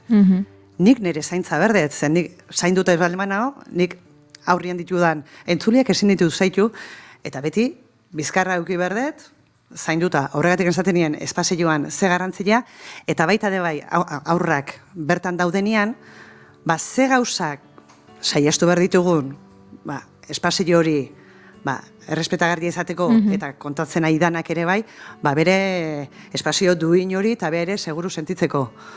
Horrekin batera, denbora, noski izaten karo, ez da berdina, 3 urteko aur bati kontatu, 5 urteko aur bati, 7, 9 edo 12. Hasiera batean, hori, arreta kontua dalata, txikienekin, denbora murritzagoa da. Eta denbora jutegea zabaltzen. Baina horrek ez dugu esan nahi, txikienek ere, batzuk, ezin duten ikan. Ordu beteko saio hori aguantatu, ze azken finean bakoitzan baitan da, eta bakoitzako ohiturak. Ipuian entzutako momentuare baita, ohiturak zerikusia handia dauka. Hemen, Tolosan bertan ditut, aur batzuk, beti agertzen dianak, eta horiek nahiz eta gaztiak izan ja ohitura bat hartzen jundia, orduan, denboralizazio hortan, jundia pixka bagaratzen, eta denbora zabaldu zaie. Eta entzule guztiak berdin pasatzea, orduan, denboran puntu hori hortikan lotuta zijoan. Eta baita, ipuia kontatzen ari dan horretan ere bai, arnaz hartzeko guneak izateko, ipuinak ere bai zemateko esan berretu, pixkatbeak bai egoera kontrolatu eukitzeko. Zer, ni beti esaten nien, egoera zuek kontrolatu inbar dezue. Ikuste zuen ere egoera deskontrolatzen nahi zaizuela, gelditu. Arnazatu eta orduanekin. Hori izan. Xuxurlak entzuten dira neskatoaren gelan. Ze kurioso askotan, helduk ze galderak iten ditugu ez, aguantatuko dute. Ez askotan, zenbat irauten du mentzako saioa, berbaita honet, eta jota, aguantatu, nola aguantatu, osea, lehenengo galdera zeba ez da, zenbat bidaia izango ditu, ze aberatsa izango dan, gure lehenengo beti, ateratzen zaigu pentsamendu kritiko bat, esaten, eta aguantatuko dute, ez diaspertuko. Hori da, nik uste behar jeide ikaragarri ditu zaila, kontalari baten hautsa bakarrikan edo ipui bat euskarri beste gabe izan da, nola mantendu dezaken arreta hori, 30, 40, ordu betian. Eta hori da, azken finean, ez? Galdera hori, zuk diosuna, egila da. Izan berrian, jota, zeipu imota kontatuko ituzu edo, jota, bai. Aizu eta badakizu mai ostiraletan hemen egoten garela, ea galdera nork egingo duen, harrapatzen dut. Julenek, haukata itzaki bat. A ber, lau ardatz horiek, espazioa irrati, ez dakik gure estudioa adibidez, denbora asko ez, zeren, beste bloke bat dator Leicester, ipuin kontrari baukagu Miriam, eta entzulea, gu irurok eta entzule guztik, ez? Bai. Nik uste oso inguru giroa proposa dela ipuin bat entzuteko. Aiba, bale. Ni zarauztarra izan ikan, pixka bat itxasoko kresalan inguruko ipuitxo motz bat ekarri dut. Orduan, hemen Euskal Herriko basajaunak, aspaldi bizi izan duzean edo bizidia ez dakitu bendikan ziur, eskutatuta dira, ote ditugun, basajaun bat baumentzan, eta bakarrik bizi izan, eta aspertutazen bakarrik biziziaz. Eta bagan izun umetxo bat euki. Baina, umetxo bat eukitzea zain jarraixa. Eta horren pentsatu zuen, nirean askautan mengo nire biauntza hauekin berriketan jardutian. Ni berretena da umetxo bat, zeingoet. Bokitu. Inguruan zekan enbor bat hartu, eta enbor hori, burua, eskua, gorputza, oinak intzizkion. Biratu zunean, ez zion asko konbintzitu. Oso pixutzu zan, oso gogorra zan. Eta pentsatu zuen, hau ez da egoke jaume bat izateko, hemen inguruan, lokatz putzu honetatik lokatz honekin, bilduko ituotingo jot, burua, besua, kankak ingo iskiot. Ata zitzaion, ume bikaina, baina, aukeran zikina. Eta zikina izateak ere beti eraskarak hartzen. Eta baztertu zuen. Inguruan beira, eta zer izango, hauntzai emateeten gatza. Horrekin ingoet. Intzion burua, besua, gorpuzakanka, eta haintxe sortu zuen, beak gogoko zuen umetxo bat. Eta izena, gazine jarri zion, nola ez. Gazine, Basa jaunakin bizizan, eta gauero sutonduan elkartze zianean, Basa jaunak kontate zizkio, munduan zehar zeuden gauza miresgarriak, Afrikakoa, Mauritaniakoa, Marrokosekuak danak. Eta bereziki, itxasoko kontuak kontate zizkion. Gazine txundituta gehatzezan, Basa jaunak kontate zizkion historiakin, eta beti eskatze zion, mesedez, bidaietara beakin eramateko. Baina Basa jaunak beti itzakirin bazekan. Ez, Gazine, intzak, urtuko zaitu. Gazine, eta animalin bate jate mazaitu. Bueno, Gazine, eta euri zaparrada batek harrapate mazaitu. Eta Gazine beti itxian gatzezan. Gau batian, Basa jauna lozeola, Gazineen mundu ezagutzeko grin hori berpiztu zitzaion, eta isil-isilikan atiaz zabaldu, eta abilatu zen. Mentian gora bera, ibilian, goizaldian, alako ur eremu zabal bate iritsi zen. Beak, etzekin zertzan ura, sekuletzun alako ikusi. Eta bapatien entzuntzun, norbaitek deitze ziola. Gazine, zatoz! Gazine gerturatu zen, ahots horrek esate zion lekura. Eta gehiagi gerturatu zen. Uretan hankak sartu zitunean, hankak urtu zitzaizkion. Ahotsak jarraitu zion esaten, Gazine, lazain, izan duko zaitut. Segi, hemen zain aukazuta. Eta sartu zen gehiago. Eta gorputza hartu zitzaion. Burua besterik ez zitzaion geratzen, daia Gazine larrituta, ahotsak jarraitu zion esaten, Gazine, lasai, murgildu zaite itxasonetan, eta betirako nik zainduko zaitut. Gazine murgildu zen itxasoan, eta Gazine, bertan urtu ez, bertan bizitzen gehatu zen. Eta horregatik nire amonak eta nire amak esaten zuen moduan, itxasua Gazilea, Gazineri eskerromendak hau.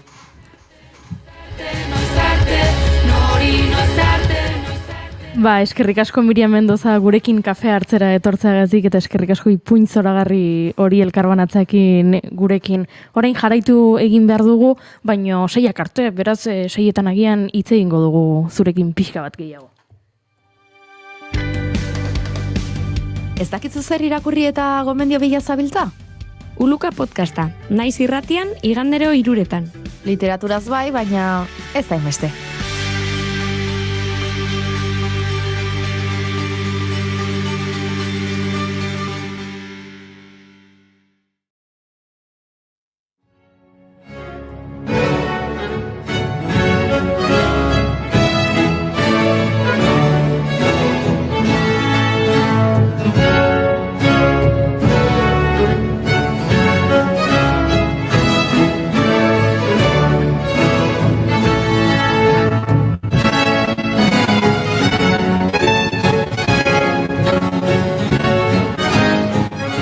Arratxaldeon, Maialen Tellabide Barkero. Kaixo, arratxaldeon. Zer moduz?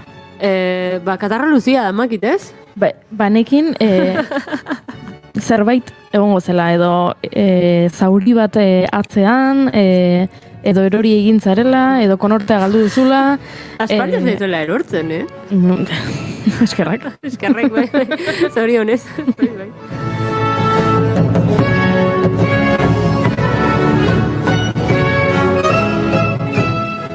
Gauza bat esango dizut, Maialen. Ez dakit ze urtetakoa den pieza hau. Normala. Baina ziur naiz, garai hontan bizi izan bagina, hainbeste gaixotzen garenok, ez genukela 2 urte iraungo.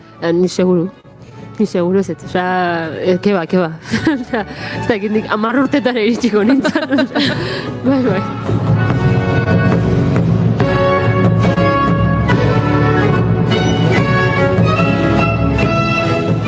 Agian esango didazu, ez pieza 2021 da, ze horrelakoak egiten dizkiguzu, baina itxuraz behintzat baditu mende batzuk. Bai, mende asko ditu, bai.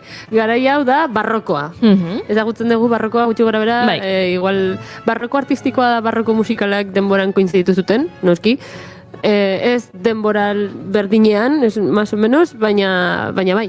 Askotan esaten da, hau musika klasikoa da, ez. Musika klasikoak irauntzun teknikoki 30-40 urte. Osea, oso gutxi. Gero romantizismoa dator, eta klasikoaren aurretik dator barrokoa. Egontzan hor transizio garai bat, dala oso musika inaguantablean, niretzat pertsonalki, baina barrokoa guai dago. Orduan, hori bai, barrokoa, claro, barrokoa Europan eman zan, baina jakingo zenukete esaten zein herrialdetakoa den, justu entzun duguna, gutxi gara bera, zein erreinutakoa, ez, claro, gara hauetan. Oso aldera zaiak egiten dizkiguzu. Bueno, baina nik badazpada, osea, agian sorpresa, igual triplea botatzen duzue, eta horrengoan asmotzen duzue. Ideaik ez. Julen? Austria. Ez.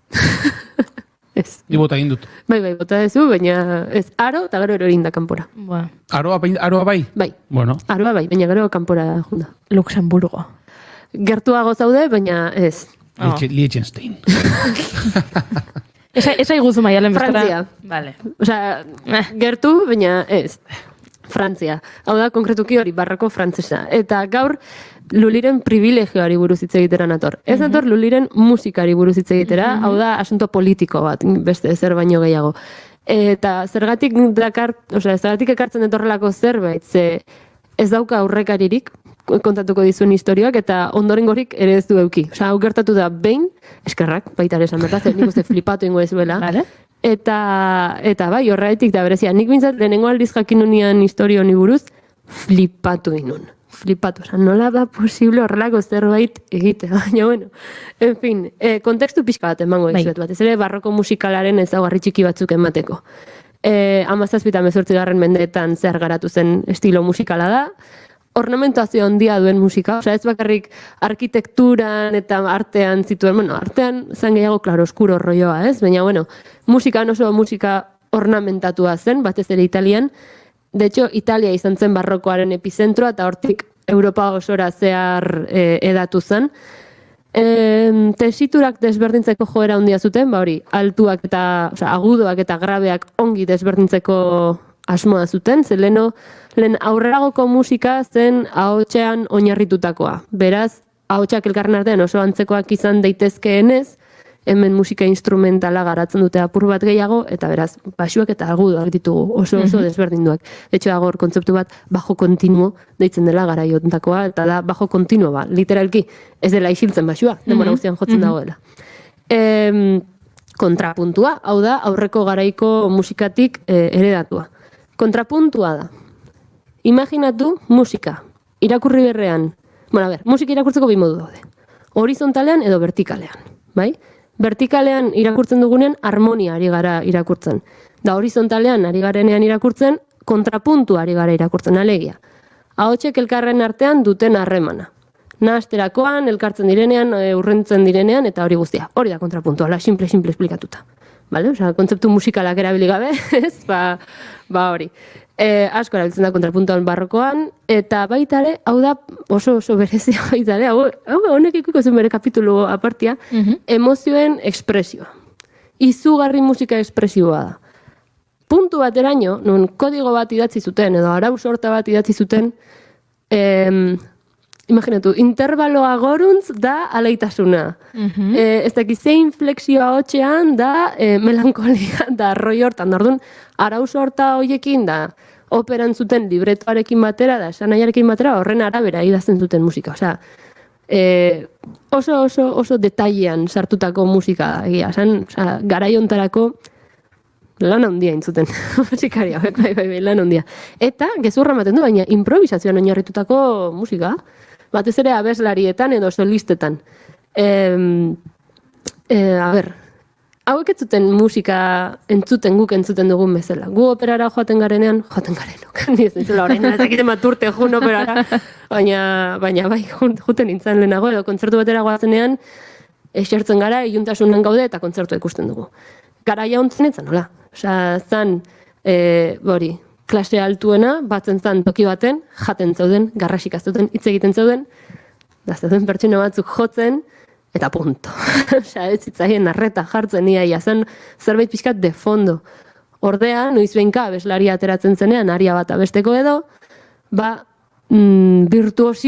virtuosismo eta bere abilezia erakusten zuen, ornamentazioa guztiak eginez, eta linea melodikoak apur bat aldatuz, hori, zailagoak egiteko eta deikarriagoak egiteko. Orduan, improvisazioa ez pentsatu jazeari buruz ari garenik, edo mota hortako improvisazioa denik, baizik eta gehiago solistaren hori, ezagutzera mateko pixka pafardar, esaten dena, ez? Ba hori, roi hortan. Ama begira zer egiten dudan, ez? Horrela, bizikletarekin egiten zenunean bezala baina ama eskuri izan gabe. berrean, el conde de no seke. Hori da. Ba hori, roi hortan. Orduan, zein da Frantziako errege garrantzitsuena? Batez ere garai hontan eman zena. Luis. Amalaugarrena. Hori da, el rei sol. Bai. Hori, guzki erregea oso dantzari fina, eta ikusiko guztergatik den garrantzitsua, eta bere botere absolutua eta plazera nahastu zituen lehenengo politikaria. Bueno, igual bestek ere nahastu zituzten, baina ez honek bezain beste. Eta honek bezain nabarmen da intentzio guztiarekin gainera. Orduan, Jean-Baptiste Lullyk eta Luis Amalaugarrenak izan zuten harremanaren inguruan hitz egingo dizuet gaur, eta historia honek ditu 3 pertsonai, ez bi hauek bakarrik, 3. bat ere badauka. Dela Mazarino Cardenala. Así que a ver, ze iruditzen zaizu. Drama hemen dator, ez da? Hoi da.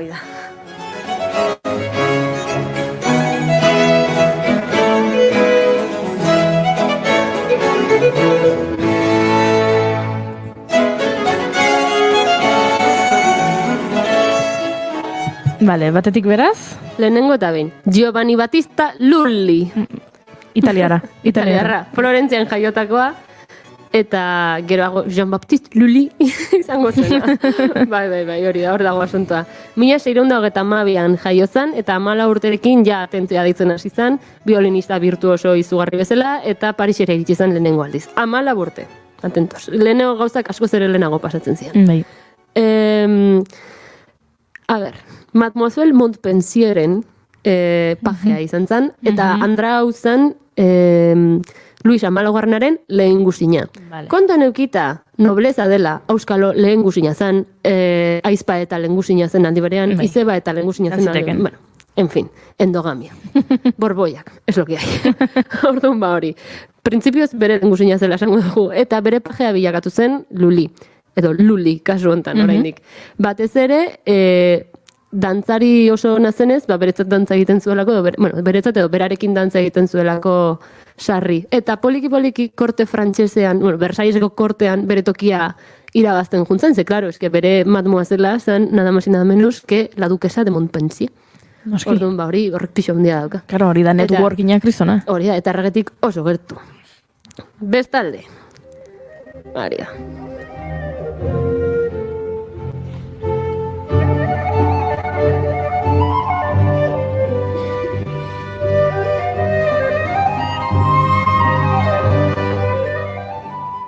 Hau da Orlando Furioso, hau ez da frantzesa o italianoa da jarri duena, ze Mazarino Cardenalari buruz hitz egin nahi dizuet. Ui. Mazarino Cardenala italiarra zen baitare, Richelieu Cardenalaren ondorengoa, bai? Eta zergatik zen tipo hau oso garrantzitsua? Ba, politikaria zelako, besterik gabe. Naiz eta kardenal hitza da batek pentsatu dezake gizon erlijiosoa zela, ba, agian izango zen. Baina bere karrera etzun kardenal izatearen inguruan eraiki, baizik eta politikan. Bere ariak oso ondo mugitu zituen, eta bakizu ze sorte dan zu izatea korteko 2. pertsona garrantzitsuena kontuan izanik lehenengoak 5 urte ditula. Osea, Luis Amalaugarrena errege izendatu zuten 5 urterekin. 5 urterekin ez dago inor gobernatzen. Ez. Hor daukazun botereak kristalena da. Eta Ana de Austria, zala Luis Amalaugarrenaren ama, ba, ez zeuna gintzeko ere. Bera erregina ordetza lanetan zeon. Baina nork gobernatu behar du Frantzia? Kardenalak. Mazarino Kardenalak. Horrek boterea handia eta influentzia handia eman zion, noski. Eta ez bakarrikan garai hortan egin ziren politiketan, baizik eta kulturan ere. Mazarino izan zen Italiatik Lully ekarri zuena, eta operak ekarri zituena, eta digamos, manerismo italianoak ekarri zituenak Versailleseko kortera. Da zergatik esaten dut hau garrantzitsua da. Frantzia orokorrean artearen historian zehar, bai musikan eta baitare pinturan batez ere, nahiko herrialde edo erreinu kasunten isolatua izan zen. Osea, frantzesak dijoaz bere gauza ekitea. De hecho, diferentzia handiena barroko frantzesaren eta barroko italiarraren artean dia, italiarrak gehiago zentratu zian ahotsean, eta ordea frantzesak gehiago zentratu zian dantzan. Hori da lehenengo desberdintasun handiena. Eta gero ja hortik aurrera, horrek ekartzen dituen ondorioak, ez? Ahotsean zentratzen baldin bazara, ahotserako konposatzen duzu. Dantzean konzentratzen baldin bazara, gorputzerako konposatzen duzu. Orduan, desberdin sonatzen du. Jazta, hori da lehenengo desberdintasuna. Hori, Mazarino izan zen, Luis gobernatu zuena, eta Frantzia gobernatu zuena lehenengo urteetan. Baina orain Luisei buruz hitz egingo dugu. Imaginatu hori 5 urtekin erregezarela, eta ari direla esaten zuri jaiozaren egunetik, unibertsoko pertsona garrantzitsuena zara. Zelako pertsona, hasiko da hortik. Burutik jota egon behar duzu, gero? Gutxienez.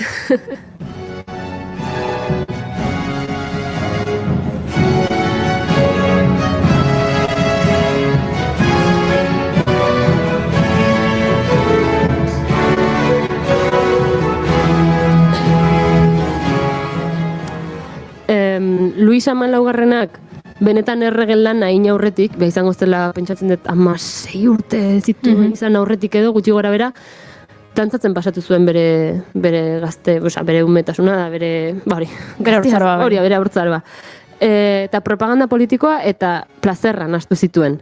Bere plazerra handiena dantzatzea zen. Beraz, zerbait behartzuen, bere figura gero eta handiagoa bilakatzeko, dantzaren bitartez. Besterik gabe, propaganda literalki hori, figura mitikoa sortu bere pertsonaren inguruan, ez?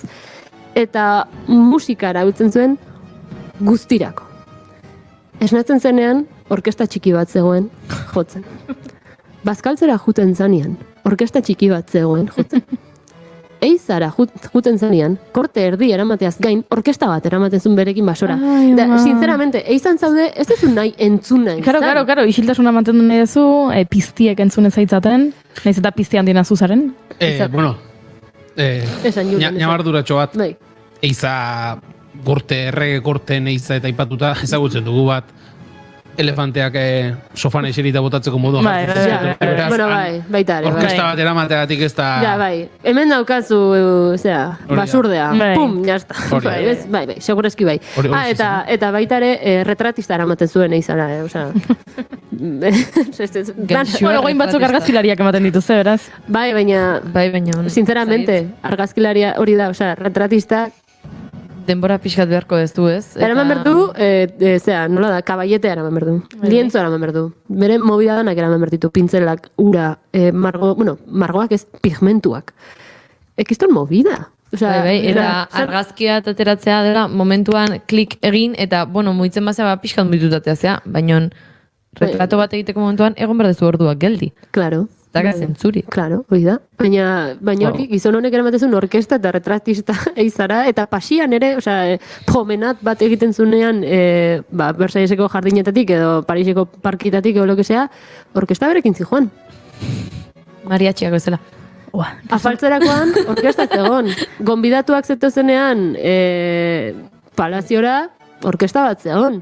Tronuan eseri bertzanean, ezakiz zeremonia inbertzanean, orkesta bat zeon. Pentsatzen eufemismo bat erabiltzen ari zinela. Tronuan, claro, errege bada, literalki tronuan esertzen da, baina euskola igual... Beste tronuan ere, celebremos la deposición del rey. Euskalo, es que ez dakit, tipo honen egoa, etzan Versaillesen kabitzen. Horretik ala geixo emergen zizkioten, exagerazio bat. Eta, claro, ballet bat, komposatuko baldin badizu Lulik, zu izango zara protagonista, noski baietz. Eta hemendik dator La Nuit balleteko pertsonai nagusia dela eguzkia. Eta bera eguzkizmo zorratuta, da hortik Legua Dance pelikula, Versailleseko Netflixako Versailles ditzen den seria ere, hortizka sakontzen du asunto hontan. Tipo honen... hori, propaganda, begira zelakoa nahi zen, hori munduko unibertsoko errega garrantzitsuena. Humiltasun guztitik esan da.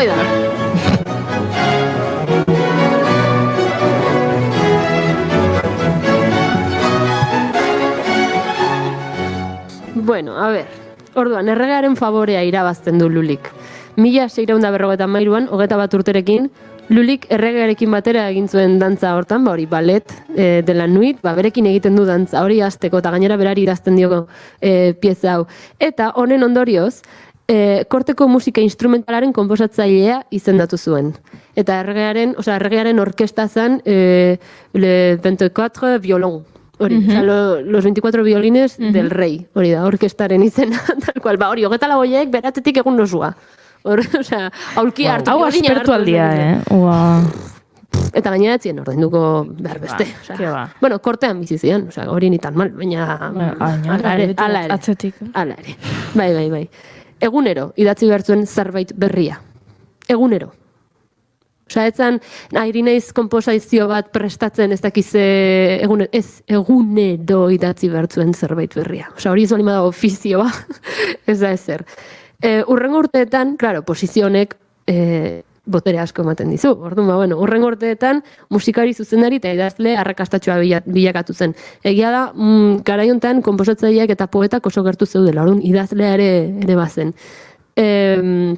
Claro, erregearen laguna izateak ate asko irekitzen dizu, orduan nahiz duitun antzoki guztietan jozezaken, bai Frantzian, bai Frantziatik kanpo. Dana esan berda. Idazle askorekin kolaboratu zuen eta opera frantzesaren asmakuntzan sartu zen.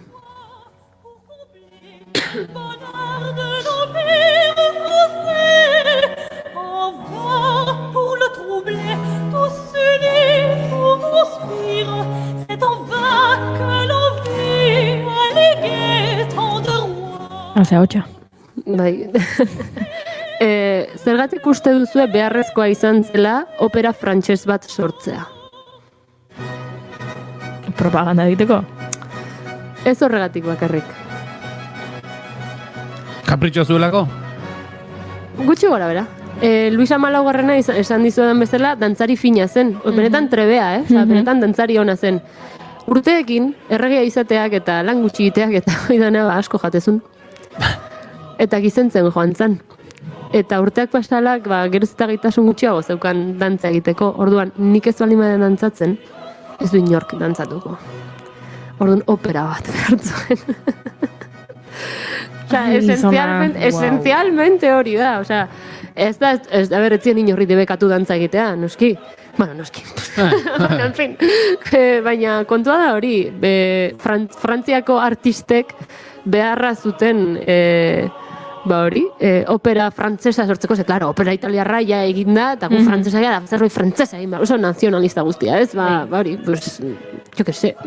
Esan behar nun, 17. mendea, baina, bueno, gauza hauek ere gertatzen dira. Gaur egun gertatzen dira, zalantzari gabe. Orduan, entzuten ari garena, Isis opera da, lehenengo esboza hauetako bat, zerbait hurbiltzen zena, baina opera frantzesak dantza ere bazeukan barruan, italiarrak ez bezala. Jarraituko dugu Luliren astensioarekin. Hori, Versailleseko kortean gora eta gora jarraitzen zuen, eta 1661 superintendente y compositor de música de nuestra cámara izendatu zuen. Oize titulu luzea.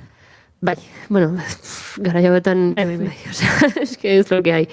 Ezakit oso ondo zeintzen bere kargua, edo ze ondorio, zein bete behar ekartzen zituen kargu honek, baina egia da berazela zein musika joko zen erabakitzen zuena kortearen barruan.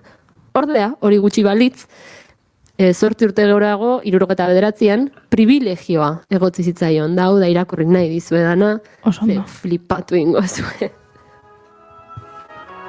Luis Amalaugarrenak berak idatzitako karta bat, 79an.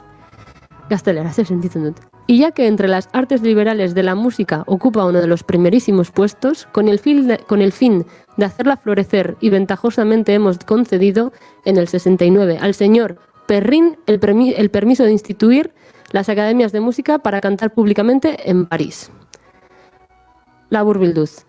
Pierre Perrin zen konposatzaile bat eta Pariseko akademiko zuzendaria izendatu zuten. 12 urteko kontratua zuen, ez dala gutxi. Ordea, como no lo están, pero no han podido favorecer plenamente nuestra intención y elevar la música al nivel que nos habíamos propuesto. Por lo tanto, hemos creído que, para mejorar, confiaremos nuestra dirección a una persona de la cual sean notables las experiencias y las capacidades, formar alumnos expertos y también constituir conjuntos de violines, flautas y otros instrumentos. Jean-Baptiste Lully al que hemos honrado con el cargo de superintendente y compositor de la música, hori urte batzuk lehenago, le permitimos y le concedemos con la presente carta firmada en nuestro puño instituir una Academia Real de Música en nuestra ciudad de París. Orain, al loro. Podrá elegir el número de personas que él crea conveniente y que elegiremos y registraremos sobre las bases de las referencias que él nos dará para hacer representaciones en nuestra presencia, cuando así nos plazca. Vale, baimentzen diotela musika eskola bat sortzea, eta berak nahi du guztia, nahi duzun jendea onartu guk nahi dugunean egiteko zure emanaldiak. Bai, frantsesez edo atzerriko hizkuntzetan. Y el señor Lully podrá gozar de ello para toda la vida. Y luego de él, el hijo suyo, que asumirá hereditariamente el sobredicho cargo de superintendente de nuestra música, con facultad de asociarse a quien le parezca oportuno para la institución de la academia ya mencionada. Hau da, gaztelaniaz dakienarentzat. Kargu vitalizioa. Betirako? Baina ez da hemen bizi guztirako, eta gainera bere semeak jaso dezake. Hori da. Baina ez da hemen bukatzen. Para indemnizarlo de los grandes gastos que deberá incurrir, le concedemos dar en público todos los dramas que componga, incluidos aquellos que sean representados en nuestra presencia. Alegia, idazten duen guztiak, irten bide bat izango du. Hori lehenengo. Como también requerir aquellas sumas que considere oportunas y de colocar guardias u otros oficiales en los ingresos. Aldula erabili, el palacioko funcionarioak, esencialmente. Haciendo al mismo tiempo expresa prohibición a cualquier persona de cualquier calidad y condición de acceder sin pagar. Eta orain. Como también prohibiendo a quien sea de hacer cantar cualquier drama integralmente en música, tanto en francés como en otras lenguas, sin el consentimiento escrito del señor Lully, con el riesgo de una multa de 100.000 liras.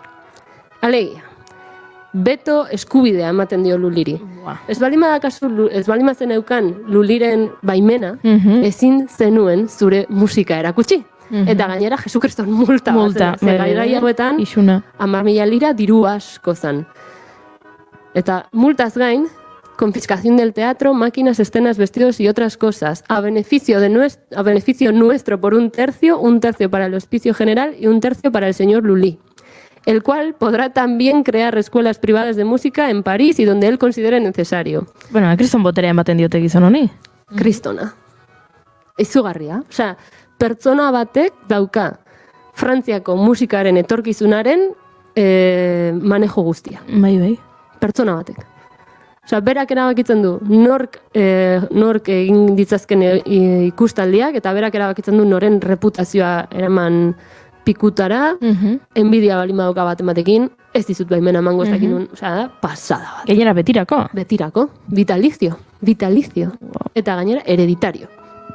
Da, pasada bat.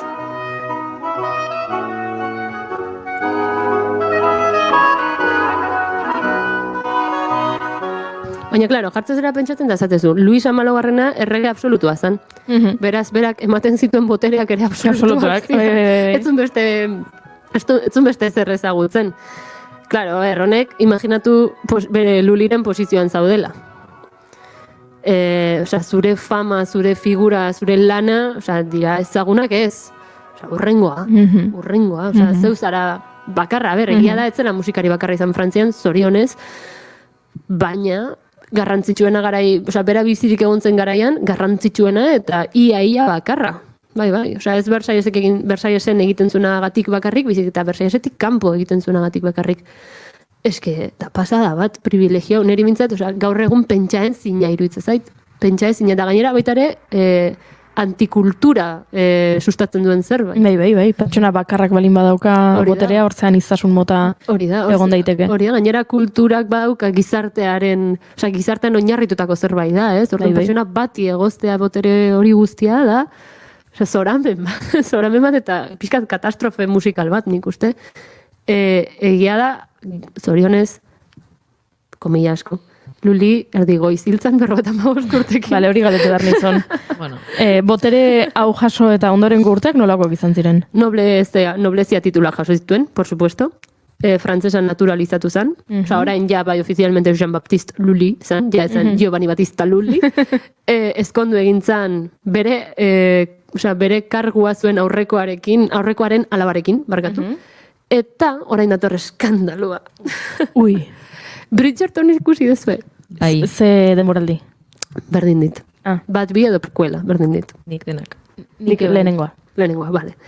Badakizu zer gertatzen den eskandalu bat dagonean high society nivel horietan, ez? Zure reputazioa pikutara jun daiteke, zure ongizatea ere pikutara jun daiteke. Ba, a ber, ze pasatzen zen? Bueno, itxoin, hemen sartu baino lehenago. Behingoz lortuzun tragedia lirikoa sortzea, Garrantzitsua, gauza musikalak ere, baina orain salseba. Luli bisexuala zen. Ez. Bueno, gara hortan egia zen. Claro, erregearen anaia zan oso homosexuala, eta emakumez makillatzen zan, eta danak berdin zion, eta...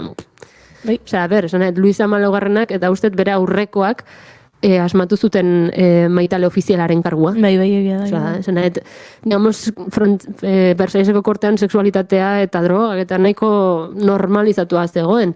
Orduan, bisexuala izatea ez da arazo bat. Ze gertatu zen? Gauza bada bisexuala izatea, beste gauza bada zure rangotik berako batekin oheratzea. Claro. Hori barka ezina da. Hombre, LGTBI fobia ez, baina aporofobia krisona. Hori da, eta orduan kapillako paje batekin oheratu zen. Ui. Aparte de que ez dut uste adinez heldua izango zenik pertsona hori, ze pajea zen. Hor ja, mal, vamos a dejarlo ahí. Baina asuntoa etzan hainbeste mutil batekin edo gizon batekin oheratu zarela, baizik eta zure rangotik berago dagoen batekin oheratu zara. Eta hori barka ezina da. Eta Luisa Malogarrenaren favoreak galtzen hasi izan, ez zuen bere kargoa galdu hori, ez? Baina egia da, ja publikoki ez zitzaiela inbeste ikusten, ja ez ziren lagunak, eta bar. Baztertu egin zuen. Hori, pixkat baztertu egin zuen. Orduan, bere reputazioa beruntz joan zen. Eta okerrena da nola hiltzan. Ze oso modu tontoan hiltzan. Ui, ene. Bai. Esan. Batuta ezagutzen dugu? Bai. Zuzendarien batuta. Bueno, garai hontan, zuzendariek ez zuten batutarik, makulu bat erabiltzen zuten. Metalezkoa, ritmoa markatzeko. Ze zorte txarri zen zuen, makulua oinean hiltzatu zuela. Hau, zemina. Bai. June, zure belauna? Bueno, imaginatu oinean, pla! Bai. Orduan, ze pasatu zen, gangrenatu egin zen. Eta esan zioten, mozten malima dugu salbatuko zara. Eta berak esan zuen, baina mozten malima duzue, ez dut dantzarik egingo. Claro, drama. Absoluto. Orduan erabakizun ez ziotela moztuko, eta gangrenak jota hilintzen. Eta orduan bai, ez zuela dantza gehiago egin. Bueno, norraita ez pixkat, eriotza tontua, pixkat. Bai. Kortar por lo sano esaten zana, pues, egin zezaken, baina nola bere banitatea eta hori guztia garrantzitsuagoak ziren, ez, hiltzen por tonto, ni más ni menos. Bueno, baina bera hiltzan, baina bere musika ez.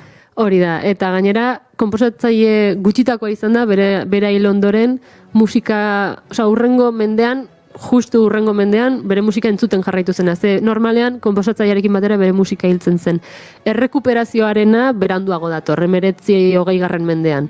Baina garai hauetan, konpositorea hilda, bere musikare bai. Bere ondorengoa Ramo da. Gaula garrantziaz. Baina, igual Ramoren inguruan noiz betitze ingo dugu. Beste batean. Eskerrik asko, Maialen, ez genuen espero horrelako zuri beltzezko tekletan horrelako salseoa edo genezakenik. Baina asko gustatu zaigu, Ni tope republikanoa naiz, baina gauzabek pila bat gustatu zaizkit. Iruditzen zait, hori, salseo absoluto, baina jende hau, pitzatuta dago. Izugarri. Bagoaz gu, entzule, Bridgerton ikustera. Zuek jarraitu hemen gauza asko dauzkagu kontatzeko oraindik, Bueno, nola gauza asko dauzkagula, arratsaldeko 6ak gainean ditugu eta agur esan behar dugu. Asteburu ona pasa guztiok eta astelenean hementxe egongo gara arratsaldeko 4 eta 5 zuen zai, naiz irratian.